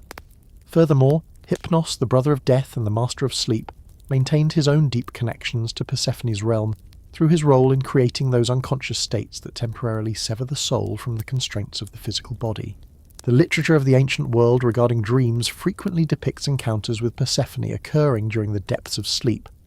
This suggests that her authority extended to governing specific types of visionary and prophetic experiences that occur when the conscious mind has surrendered to the dark. These connections created additional opportunities for collaboration between the disparate chthonic powers, while simultaneously establishing Persephone's influence over those liminal experiences that bridge the chasm between life and death. The cult titles and epithets associated with Persephone reveal a vast geographical and temporal diversity in how different communities understood and honoured her divine authority. The title Despoina, meaning the mistress, or the lady, appears most frequently in the inscriptions and religious texts of Arcadia. Here, the word served as both a form of reverent address and an acknowledgement of her supreme authority within her own domain. The use of this epithet, particularly in the mountainous and isolated region of Arcadia, which was renowned for preserving religious traditions of immense antiquity, suggests that the recognition of Persephone's sovereign status possessed roots that dug deep into the very dawn of Greek religious development. Archaeological investigations conducted amidst the mist-shrouded peaks of Arcadia have revealed countless sanctuaries where Persephone was worshipped under the title Despoina. These sites offer evidence that these religious practices incorporated elements dating back far earlier than the codified myths of classical Greece. The ritual practices observed in these highland sanctuaries emphasize Persephone's connection to agricultural fertility and the turning of the seasons rather than her association with the gloomy underworld. This indicates that the epithet despoina was applied to her role as a vegetation goddess long before that mythological marriage to Hades transformed her primary identity. The fundamental epithet kor, signifying simply the maiden, served to preserve the memory of Persephone's premarital identity, yet it also functioned as a euphemistic reference, a way to speak of her without naming her directly in contexts where speaking the name of the Queen of the Dead might be deemed dangerous or inappropriate. The religious practice of ancient Greece frequently employed such veiled epithets when referring to chthonic deities, reflecting a deep-seated belief that direct naming could attract the unwanted and potentially lethal attention of powerful supernatural forces. The continued use of the epithet kor throughout the classical era demonstrates that early religious concepts stubbornly persisted even after the development of more complex mythological narratives. Regional differences in the application of the title kor reveal distinct divergences in how different communities understood Persephone's essential nature and primary functions. The usage in Athens typically highlighted her connection to the Eleusinian mysteries and her role in providing the hope of a blessed afterlife, whereas the communities of Sicily focused more intensely on her agricultural associations, her seasonal absences, and her triumphant returns. These variations illustrate how local religious traditions adapted universal mythological themes to address specific community needs and anxieties. The epithet Proserpina, bestowed upon her by the Romans, represents far more than a simple linguistic translation. It embodies distinct Roman theological concepts regarding divine authority and cosmic order. Roman religious thought emphasized systematic administration and institutional continuity in ways that differed significantly from Greek approaches to divine power. These differences are clearly visible in how the Romans treated Proserpina as an authority of the underworld. Roman sources consistently present her as a figure operating within clearly defined bureaucratic structures, parallel to the governmental institutions of the earth, working alongside specialized subordinates responsible for different aspects of the subterranean administration. Artistic representations of Proserpina from the Roman period emphasize her role as a judicial figure who renders decisions based on systematic legal principles rather than personal preferences or emotional responses. These images typically depict her holding scales, scrolls, or other symbols of legal authority. Her garments and her posture reflect the solemn nobility befitting a high magistrate. The consistent iconographic elements found across different regions and time periods indicate coordinated efforts to promote specific understandings of her divine authority that aligned with Roman political and legal values. The geographical distribution of different epithets provides vital evidence for understanding how the cult of Persephone spread across the Mediterranean world and adapted to local religious traditions. Inscriptional evidence from the Greek colonies in southern Italy and Sicily reveals complex patterns of epithet usage that reflect both the religious traditions brought by the colonists from their homelands and the influences they encountered from indigenous populations. These hybrid religious practices created new forms of Persephone worship that combined elements from multiple cultural traditions. The temporal evolution of epithet usage demonstrates how changing political and cultural conditions influenced the religious understanding of Persephone's nature and authority. Inscriptions from the early archaic period typically use simple descriptive epithets, emphasizing her basic functions and relationships, whereas sources from the later and Hellenistic periods develop increasingly elaborate titles, reflecting more sophisticated theological concepts. This evolution parallels broader developments in Greek religious thought, which produced more systematic and philosophically sophisticated approaches to understanding the divine nature and the cosmic order. The influence of mystery religion practices on the development of epithets is clearly visible in the specialized titles associated with Persephone's role in providing salvation and a blessed afterlife. Inscriptions from centers of mystery cults frequently employ titles such as the Saviour, the Liberator, and the Guide, emphasizing her power to transform the post-mortem experiences of duly initiated souls. These titles reflect beliefs regarding her ability to intervene directly in individual spiritual development. These specialized epithets demonstrate how specific religious communities develop distinctive understandings of divine authority that serve their own particular spiritual needs and theological commitments. The mythological framework of Persephone's annual journey between the upper and lower worlds provided ancient Greek communities with a sophisticated explanatory system for understanding the complex rhythms of Mediterranean agricultural cycles. Unlike the more predictable seasonal patterns found in the climates of northern Europe, Mediterranean agriculture operated according to complex cycles that required precise timing of sowing, cultivation, and harvest activities to maximize productivity while minimizing the risk posed by unpredictable weather conditions. The structure established by the myth, with its emphasis on periods of abundance alternating with periods of famine and dormancy, aligned perfectly with the practical realities faced by farmers across the Greek world. Archaeological investigations conducted in agricultural areas across the Mediterranean have revealed extensive evidence of ritual practices that synchronized farming activities with the mythological timing of Persephone's movements. Excavations in rural sanctuaries in Attica, the Peloponnese, and the Greek colonies of southern Italy have brought to light storage facilities specialized for grain, ritual implements used in sowing ceremonies, and votive offerings explicitly linking agricultural success to the divine favor of Demeter and Persephone. These findings prove how mythological narratives functioned as practical agricultural calendars, preserving vital timing information among generations of farmers. The distinctive pattern of the Mediterranean climate, consisting of wet winters and dry summers, created agricultural challenges that required a sophisticated understanding of optimal sowing and harvesting schedules.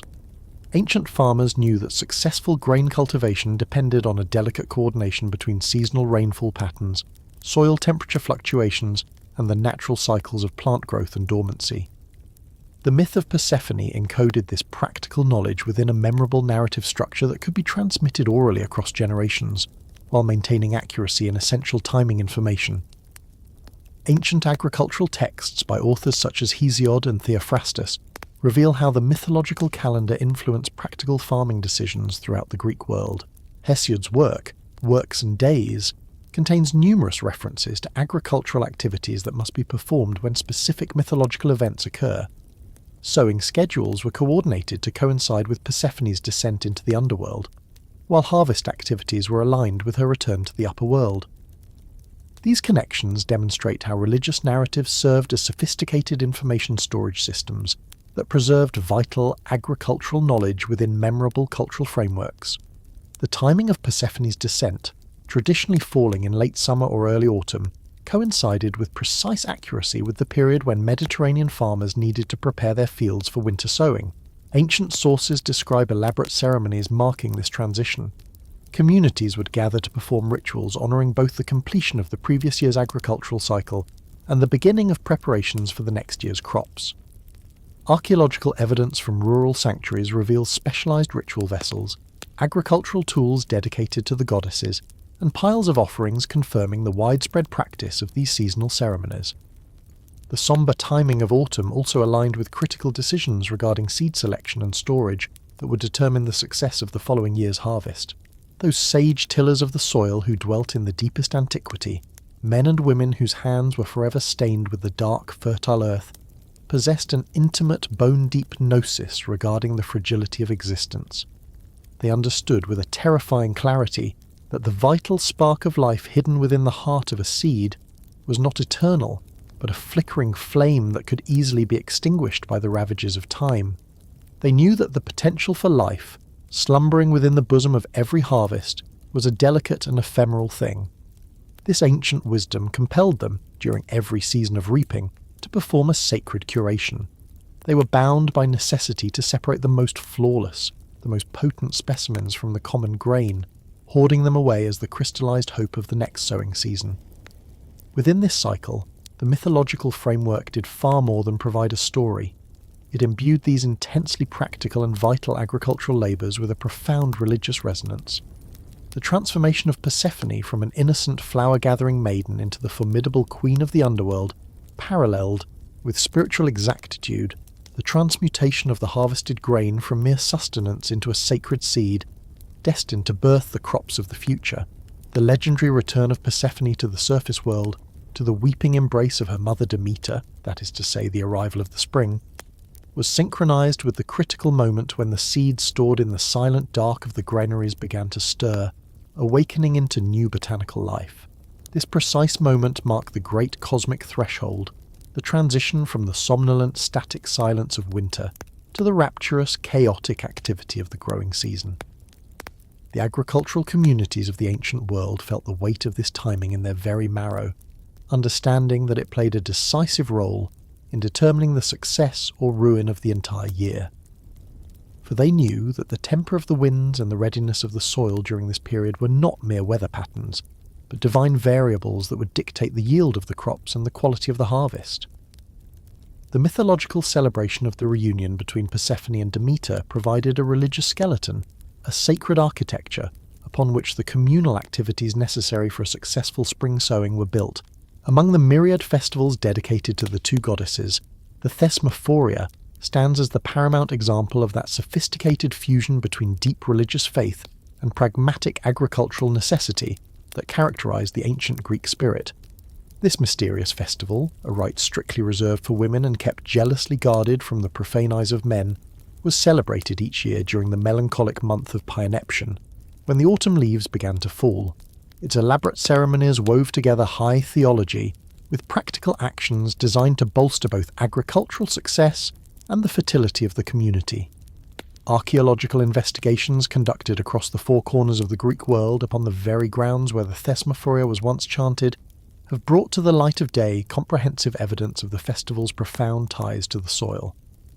From beneath the crust of the earth, scholars have unearthed specialized storage facilities designed for grain offerings, ritual implements used in fertility ceremonies, and architectural features specifically crafted to meet the unique, secretive requirements of this all-female gathering. The 3-day structure of the festival mirrored the mythological narrative of Persephone's violent abduction, Demeter's heart-rending sorrow, and the eventual joyous reunion of mother and daughter. Yet, woven into this divine drama were practical activities that served essential agricultural and social functions. The first day, known in the ancient tongue as Anados or the Ascent, involved magnificent processions that brought the participants to the festival grounds, thereby establishing the sacred space necessary for the rites. The whispers of archaeological evidence suggest that these processions followed routes connecting the urban centres to the rural farmlands, thereby reinforcing the festival's role in binding the city and the countryside together through the unbreakable thread of shared worship. The second day, known as Nesteia, or the fasting, demanded that the participants abstain from all food, sitting on the bare ground to participate in mournful morning rituals that commemorated Demeter's profound grief for her lost child. This period of fasting served a multitude of functions beyond its obvious religious significance. It was a physical purification for the participants, and a method for inducing a heightened state of spiritual awareness that would amplify the impact of the subsequent rituals. Ancient medical texts suggest that the timing and duration of the Thesmophoria fast were calculated with the precision of a physician, designed by the priests and healers of the era to produce specific physiological effects that supported the festival's ultimate goal of enhancing fertility. The third day, named Caligonaea, or the Beautiful Birth, celebrated the restoration of abundance with raucous and jubilant ceremonies, honouring the reproductive capacity of both the divine and the human. Archaeological discoveries within the precincts of the Thesmophoria have revealed specialised subterranean chambers known as Megara. These were dark, sacred pits opening into the womb of the earth, where organic materials were cast down during earlier festivals and left to decompose throughout the turning of the year. The compost formed from this sacred decay was retrieved from those gloomy depths during the rites of Caligonaea and distributed to the participants to be scattered upon their fields. This practice created direct, tangible benefits that reinforced the belief in the festival's efficacy. It was a literal application of the belief that life springs from death. The organic materials consigned to the darkness of the Megara included not only agricultural produce like grain and fruit, but also sacrificed animals, most notably piglets. The decomposition of these swine contributed rich nutrients to the compost that would eventually be reclaimed. Ancient sources describe elaborate and somewhat macabre ceremonies surrounding the deposition and retrieval of this matter, presided over by specialized priestesses known as the Antletriae, or the Balers. These women were charged with the maintenance of the Megara and the daunting task of descending into the foul, decaying darkness to ensure the process of putrefaction proceeded according to tradition. The scientific validity of these ancient composting techniques proves that these early cultivators possessed a sophisticated understanding of soil fertility and plant nutrition that parallels modern agricultural science. Regional variations in the practice of the Thesmophoria reveal how different communities adapted the core structure of the festival to suit their local agricultural conditions and cultural temperaments. The celebrations in Sicily emphasized the festival's connection to the sowing of grain, featuring elaborate ceremonies based on the baking of bread to honor Demeter's role as the provider of earthly abundance. In Athens, however, the celebrations focused more intensely on the political and social dimensions of the festival. Participation served as a marker of citizenship and community membership, reinforcing the social hierarchies and political allegiances of the city-state. Archaeological investigations conducted at the Thesmophorion in Athens have unearthed extensive evidence of the festival's elaborate organization and significant economic footprint. The site housed multiple temple buildings, dwellings for the participants, dining facilities capable of feeding hundreds of women, and specialized storage areas for the supplies needed to sustain the 3-day celebration. Inscriptions carved into stone reveal the complex administrative arrangements required to coordinate such an event, detailing regulations regarding participant qualifications, financial contributions, and behavioral expectations. The economic dimensions of the Thesmophoria extended far beyond the immediate costs of the festival, encompassing broader implications for agricultural productivity and community wealth. Ancient sources recount a widespread belief that a successful celebration of the festival guaranteed a bountiful harvest and general prosperity for the entire community. Conversely, the belief that failures in the organization or execution of the rites could lead to agricultural catastrophe and economic ruin created powerful incentives for communities to invest significant resources into the Thesmophoria, contributing to its elaborate development and enduring popularity. In the month of Poseidion, when the harsh winds of winter began to howl across the land, the festival known as Haloa provided another vital link between the worship of Persephone and the cycles of the earth. This celebration focused particularly on the wine and olive harvest that characterized the agricultural activities of late autumn and early winter. By honoring both Demeter and Dionysus, the Haloa reflected the interconnected nature of different crops and the divine powers governing their successful cultivation. Archaeological evidence from celebration sites has brought to light specialized wine storage facilities, olive pressing equipment, and ritual vessels designed for ceremonies involving fermented beverages. The timing of the Haloa coincided with critical decisions regarding wine fermentation and olive oil production, processes that would determine the quality and economic value of these essential commodities. Ancient vintners and olive growers understood that the success of fermentation and pressing depended on delicate timing, temperature control, and the ritual appeasement of the divine forces responsible for these transformative processes. The festival provided a religious framework for coordinating these activities, while simultaneously functioning as a marketplace where producers could display their wares and negotiate sales. The festival's emphasis on fertility and sexual symbolism reflected the ancient understanding of the deep connections between human reproduction, agricultural abundance, and divine favor. Archaeological discoveries at Haloa sites have revealed countless phallic symbols, figurines representing fertility, and artistic depictions of sexual activity. These artifacts demonstrate that the festival celebrated reproductive capacity in both human and agricultural contexts with an open and joyous exuberance. These findings confirm ancient literary descriptions of the festival's raucous and somewhat rebelled character, while revealing the sophisticated theological concepts that linked sexual virility to the fruitfulness of the soil. Celebrated in various corners of the Greek world, the Kalamea festival focused specifically on the grain harvest and the transformation of raw cereals into processed food products. While the precise timing of this festival varied according to local agricultural conditions, it typically took place in the late spring or early summer, when the grain crops had reached golden maturity and required immediate harvesting to prevent losses from weather damage or pestilence. Archaeological investigations conducted at rural sanctuaries associated with the Kalamea celebrations have unearthed comprehensive evidence of communal grain processing activities, including millstones, storage vessels, and baking facilities. The ceremonies of the festival emphasized the sacred nature of grain processing and the divine forces governing the transformation of raw agricultural products into nourishing food. Ancient sources describe elaborate rituals involving the first milling of the newly harvested grain, the preparation of sacred loaves and cakes, and the distribution of processed grain products to members of the community. These activities served both religious and practical functions. They ensured that the processing of the grain took place under divine protection, while providing opportunities for communities to coordinate their harvest activities and share resources. Regional differences in grain cultivation practices influenced the specific forms that the Kalamaya celebrations took in different locations. Communities specializing in wheat production developed ceremonies that emphasized the relationship of grain to civilized life and urban prosperity, while regions more reliant on the cultivation of barley focused on the connections between grain, athletic competition, and military strength. These variations demonstrate how local agricultural conditions shaped religious practices while maintaining connections to the broader mythological frameworks. Beyond the great festivals, the agricultural communities of the Greek world maintained countless smaller forms of worship that linked their daily farming activities to the mythological cycles of Persephone and Demeter. Archaeological evidence reveals specialized shrines nestled within the fields themselves, ritual deposits associated with sowing and harvesting activities, and votive offerings documenting the ongoing relationship between the farmers and the agricultural deities.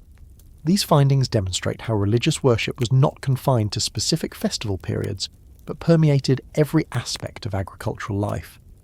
The practice of offering the first fruits, the very first produce of the harvest, to Demeter and Persephone appears consistently across the entirety of the Greek world.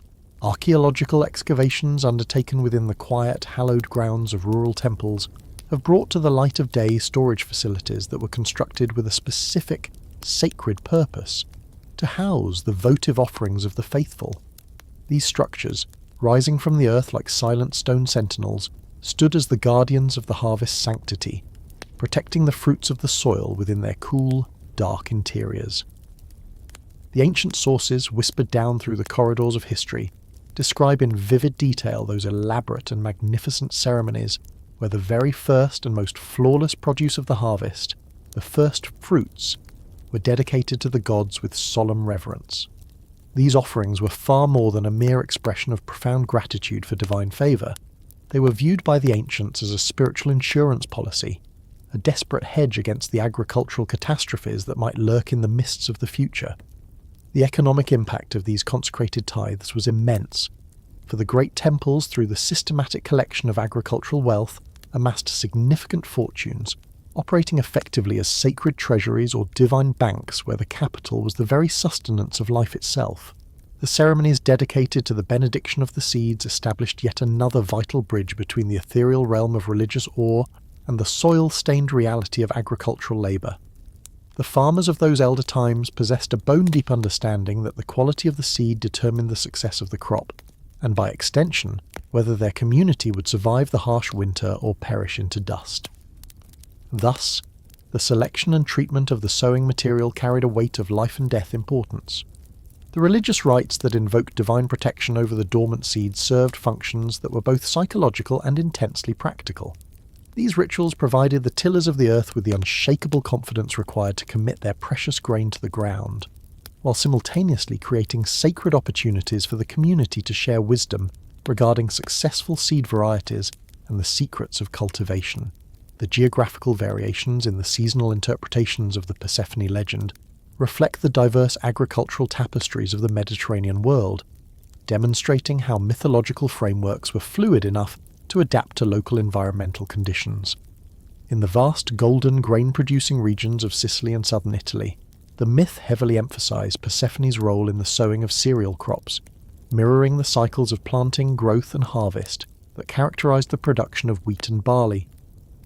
Archaeological evidence unearthed from these fertile lands reveals a comprehensive religious infrastructure dedicated to grain-focused worship, including specialized storage facilities, processing equipment, and ritual implements designed specifically for ceremonies honoring the golden grain.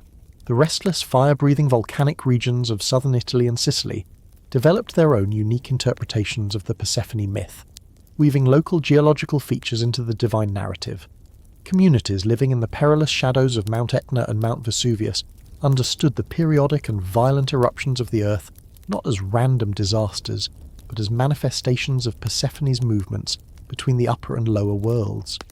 Volcanic activity was seen as living proof of the ongoing cosmic drama that governed the seasonal cycles. Archaeological investigations conducted in these volcanic zones have revealed temples positioned to take advantage of the dramatic geological landscape. These sanctuaries and altars were constructed immediately adjacent to caves, fissures, and other mysterious openings believed to provide symbolic access to the underworld. The sun-drenched, wine-dark shores of the Greek islands cultivated interpretations of the myth that highlighted Persephone's intricate connections with viticulture, grape growing, and the complex alchemy of wine production. These island communities perceived the annual cycle of the vine, its growth, the swelling of the fruit, the harvest, and the winter dormancy, as a reflection of Persephone's own cyclical journey between the states of existence. Archaeological evidence from these wine-producing regions reveals a specialized religious infrastructure, including wine storage facilities integrated into temple complexes, ritual vessels designed for libations, and artistic representations blending the imagery of the vineyard with the themes of the myth. The regions of Attica and the Peloponnese, home to groves of silver-leafed olive trees, interpreted the Persephone myth to emphasize the unique characteristics and cultivation requirements of the olive. Unlike annual crops that complete their entire life cycle within a single growing season, olive trees require many years to reach maturity and, under proper care, can continue to bear fruit for centuries. This agricultural reality influenced the local understanding of Persephone's cyclical nature. Communities emphasized the long-term aspects of her divine authority and the multi-generational benefits that arose from maintaining right relationships with the agricultural gods. Communities that climbed into the craggy, precipitous mountains of the Greek world developed interpretations of the myth reflecting the unique challenges of high-altitude farming and the specialized crops that thrived in such unforgiving environments.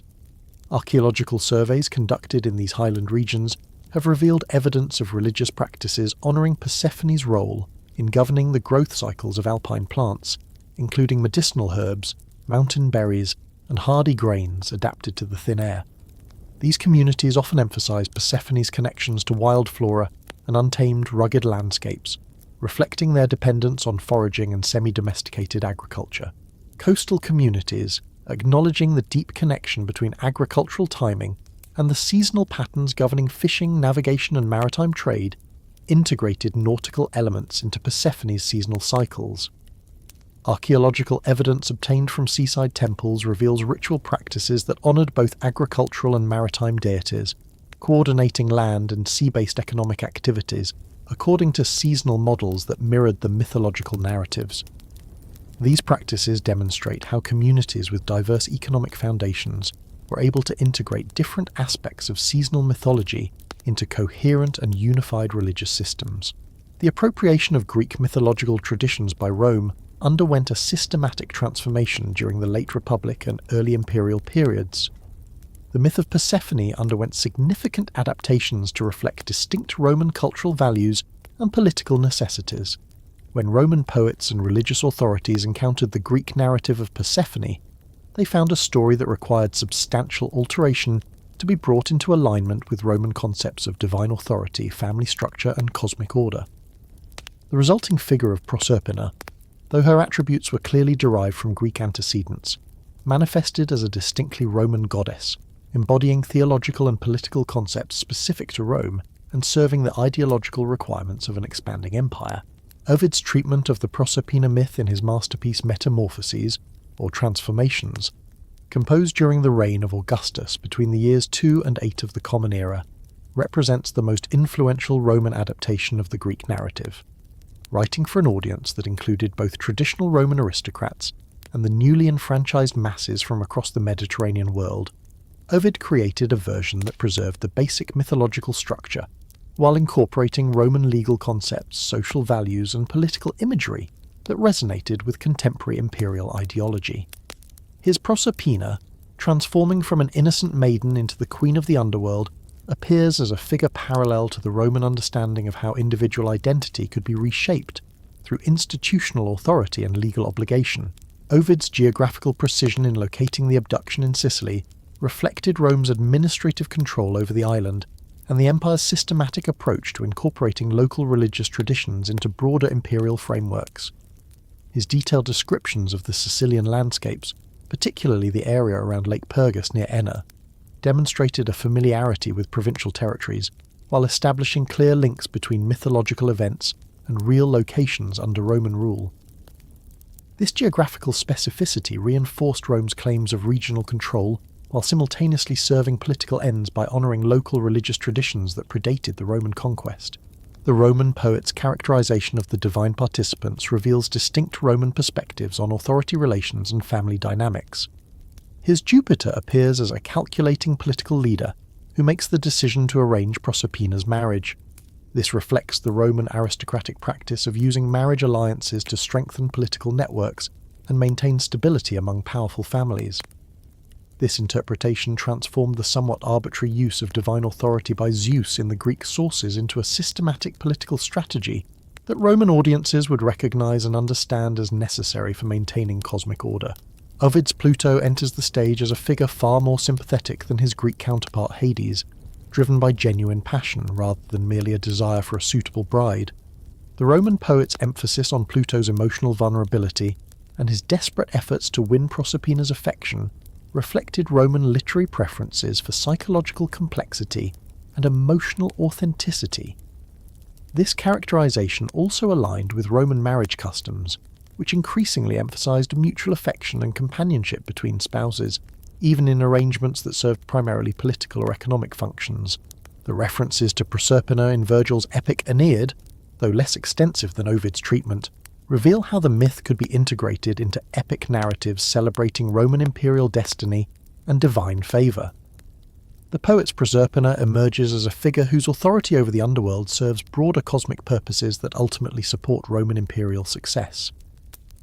When Aeneas encounters her during his journey into the underworld, Proserpina functions as a divine administrator whose decisions regarding post-mortem rewards and punishments reflect the principles of justice and merit assumed to govern Roman political and social institutions.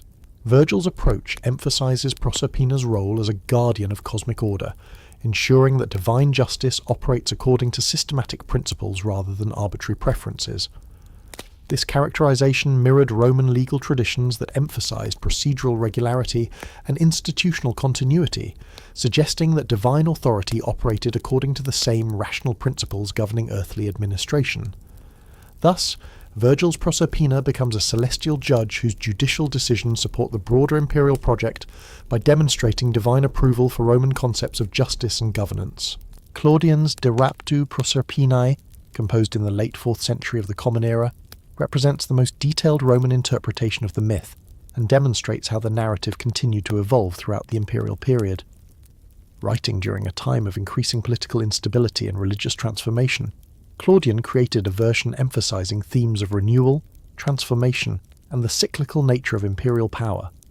His Proserpina, with her annual journey between worlds, serves as a metaphor for Rome's ability to incorporate diverse populations and traditions into a unified imperial system.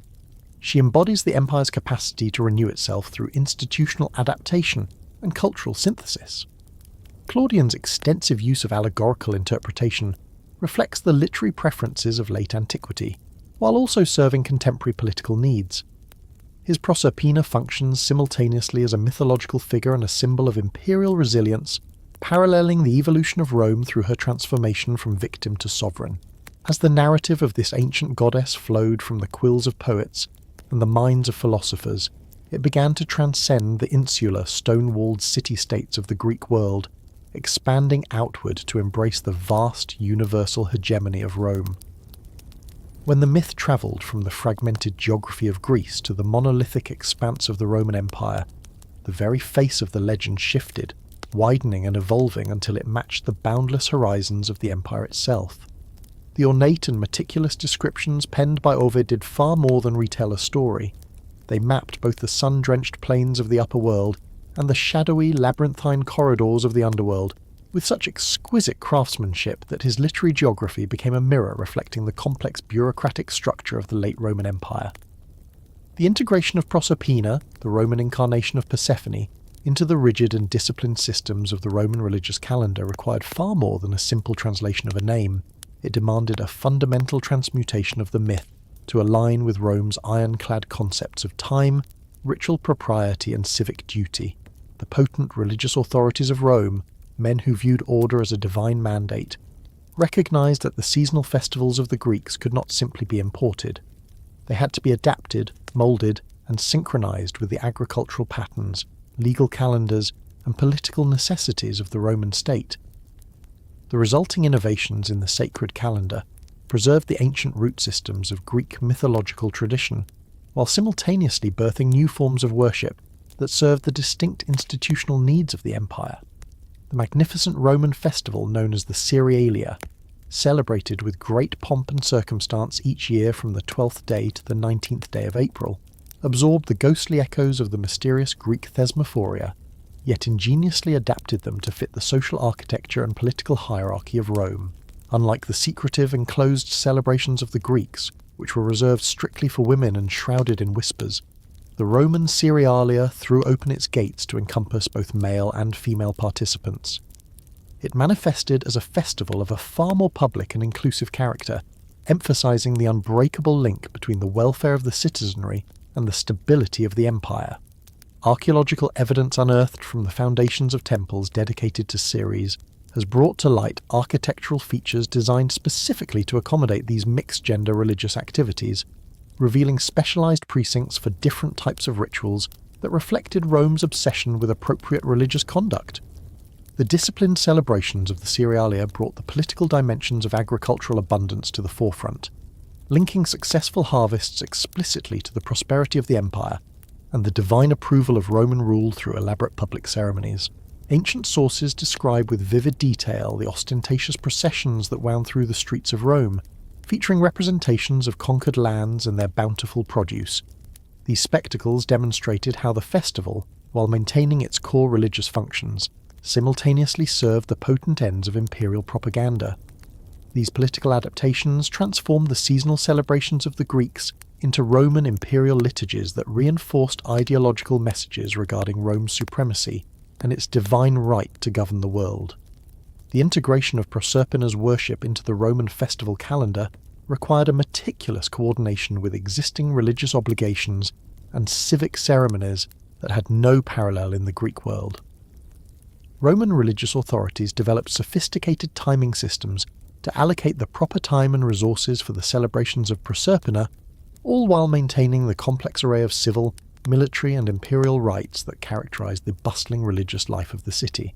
Inscriptional evidence recovered from various Roman cities reveals the intricate administrative arrangements necessary to coordinate these multiple religious duties without generating conflict or resource shortages. The practices of the Roman state cult incorporated the worship of Proserpina into a broader framework of imperial religious policy, which aimed to unite diverse populations under common forms of worship while still paying homage to local traditions. This amalgamation created a new synthesis, forging forms of religious expression that welded Greek mythological content to Roman institutional structures and imperial ideology. Archaeological investigations conducted in Roman provincial temples have illuminated this synthetic approach, revealing building designs and ritual arrangements that accommodated both traditional Roman religious practices and the adapted requirements of Greek ceremonial rites. The oversight of the worship of Proserpina by the College of Pontiffs, that sacred body of high priests known as the Pontifex, ensured that religious practices remained consistent with imperial policy while still allowing for regional variations that catered to local needs and preferences. Ancient sources describe detailed regulations governing the selection and training of the priests responsible for the rites of Proserpina, requirements that emphasize both profound theological knowledge and unwavering political loyalty. These administrative structures created professional religious hierarchies capable of adapting to local conditions and cultural preferences, while maintaining consistent worship practices across the vast and diverse territories of the empire. The artistic representations of Proserpina in the Roman world reveal sophisticated iconographic programs that distinctly fused Greek mythological imagery with Roman political and cultural symbols. Sculptural programs that have survived from the great Roman temples depict Proserpina draped in garments that evoke both divine authority and the high status of the Roman aristocracy. The artistic details emphasize her role as a civilizing influence, bringing order and prosperity to the lands under her dominion. These representations served dual functions, both religious and political, providing visual confirmation of theological concepts while reinforcing imperial ideology through subtle symbolic association. The development of distinctly Roman iconographic traditions for Proserpina is clearly visible in the artistic programs of the grand public buildings erected during the imperial era. The reliefs adorning the famous Ara Pacis of Augustus, the Altar of Peace, contain delicate references to the seasonal cycle of Proserpina. These artistic whispers link her agricultural connections to imperial prosperity and the Pax Romana, the Roman peace, that the empire claimed to provide across the Mediterranean world.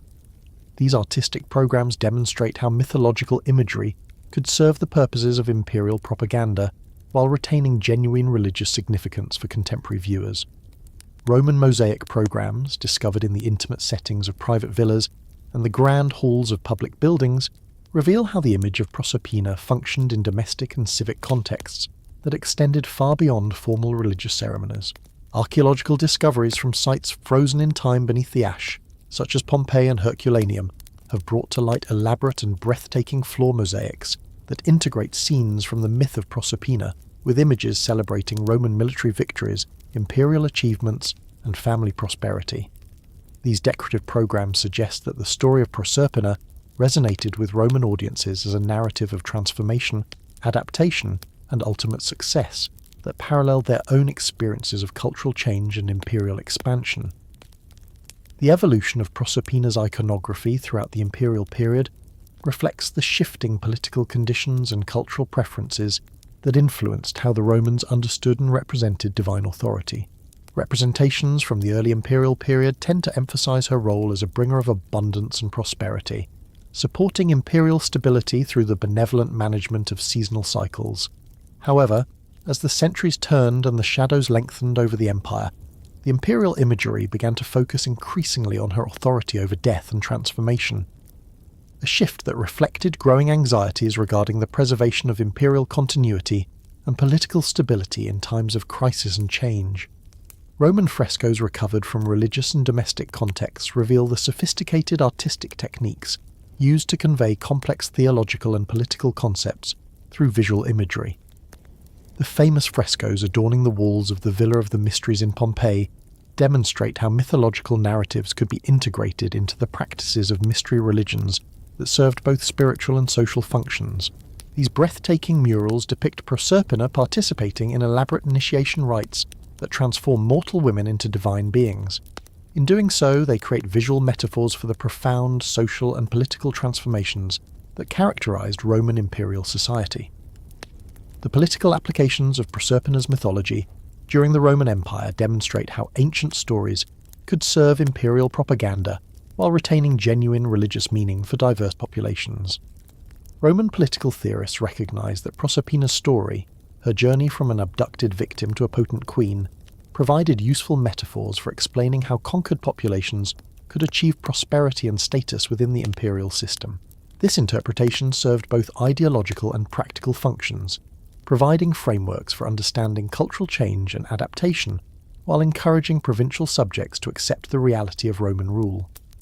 Imperial coinage programs frequently employed the image of Proserpina to broadcast political messages regarding imperial stability, agricultural prosperity, and the divine favour resting upon Roman governance.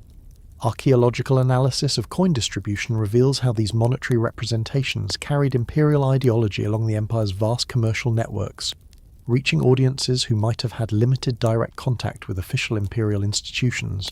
The consistency of Proserpina's image across different denominations and time periods indicates coordinated imperial efforts to promote specific interpretations of her mythological significance. Roman historians such as Livy and Tacitus occasionally employed metaphors drawn from the myth of Proserpina to explain political developments and imperial policies involving the integration of conquered lands into the Roman system. These literary applications demonstrate that mythological frameworks provided intellectual tools for comprehending complex political processes, while also serving rhetorical functions that enhanced the persuasive power of historical narratives. The assumption by these authors that their audiences would grasp these mythological references reveals just how widespread the familiarity with Proserpina's story was across the educated strata of Roman society. The connection between the worship of Proserpina and imperial ideology becomes particularly clear in the religious policies implemented in newly conquered territories. Roman administrators recognized that local populations often maintained strong allegiances to indigenous agricultural deities whose functions paralleled those of Proserpina. Rather than suppressing these local traditions, Roman policy typically aimed to forge links between the native gods and Roman religious figures, creating synthetic forms of worship that preserved local cultural elements within broader imperial frameworks. Archaeological evidence from Roman Britain demonstrates how this synthetic approach functioned in practice. Romano-British temples dedicated to Proserpina incorporated architectural features and ritual arrangements that reflected both Roman religious traditions and native Celtic practices. Inscriptional evidence from these sites documents the complex cultural negotiations that produced hybrid forms of religious expression, featuring Latin dedications that employed Celtic epithets and ceremonial practices that fused Roman and indigenous elements. Similar patterns appear across the Roman provinces, with local variations reflecting the specific cultural and religious traditions encountered by Roman administrators in different regions. The flexibility of Proserpina's mythology, with its emphasis on transformation and adaptation, made it particularly suitable for these synthetic practices. Provincial populations could participate in imperial religious systems that reinforced political loyalty and cultural integration, while still maintaining deep connections to their traditional agricultural and seasonal observances. The economic dimensions of Proserpina's worship in the Roman Empire extended even further than the political. The economic dimensions of Proserpina's worship within the vast, sprawling machinery of the Roman Empire extended far beyond the immediate tangible costs of ritual sacrifice or temple maintenance. Rather, they wove a colossal, shimmering web that encompassed agricultural production, the complex arteries of trade relations, and the very veins of the imperial revenue systems. The meticulous and calculating administrators of Rome, men who viewed the world through the lens of order and profit, understood with a profound clarity that successful agricultural production depended not merely upon the sweat of the farmer's brow or the sharpness of the ploughshare, but upon the maintenance of right relationships with those invisible, eldritch forces that governed the seasonal cycles and the fecundity of the grain. Thus, the heavy imperial investments poured into the temples and festivals of Proserpina served a dual purpose, functioning simultaneously as acts of religious devotion and shrewd economic policy. They preserved the spiritual atmosphere necessary to coax abundance from the soil, while ostentatiously displaying the empire's paternal, almost godlike care for the welfare of its provincial subjects. The integration of Proserpina's cult into the boundless commercial networks of Rome created opportunities for economic development that flowed through the empire's trade systems like lifeblood, carrying prosperity to the furthest frontiers. Archaeological evidence filtered through the memory of the earth and pulled from the silence of centuries has brought to the light of day the existence of specialized industries dedicated entirely to the production of religious objects, ceremonial vessels, and artistic representations for use in the worship of this chthonic queen. While the great centres of production were often nestled within the beating hearts of major urban areas, the networks of distribution stretched their tendrils to the most isolated provincial communities, reaching the very edges of the known world. These economic activities did far more than merely create opportunities for employment. They acted as conduits for cultural transmission, spreading the influence of imperial culture through the exchange of goods, such that every clay figurine and every ritual cup functioned as a silent, enduring ambassador, bearing the weight of Rome's power and faith.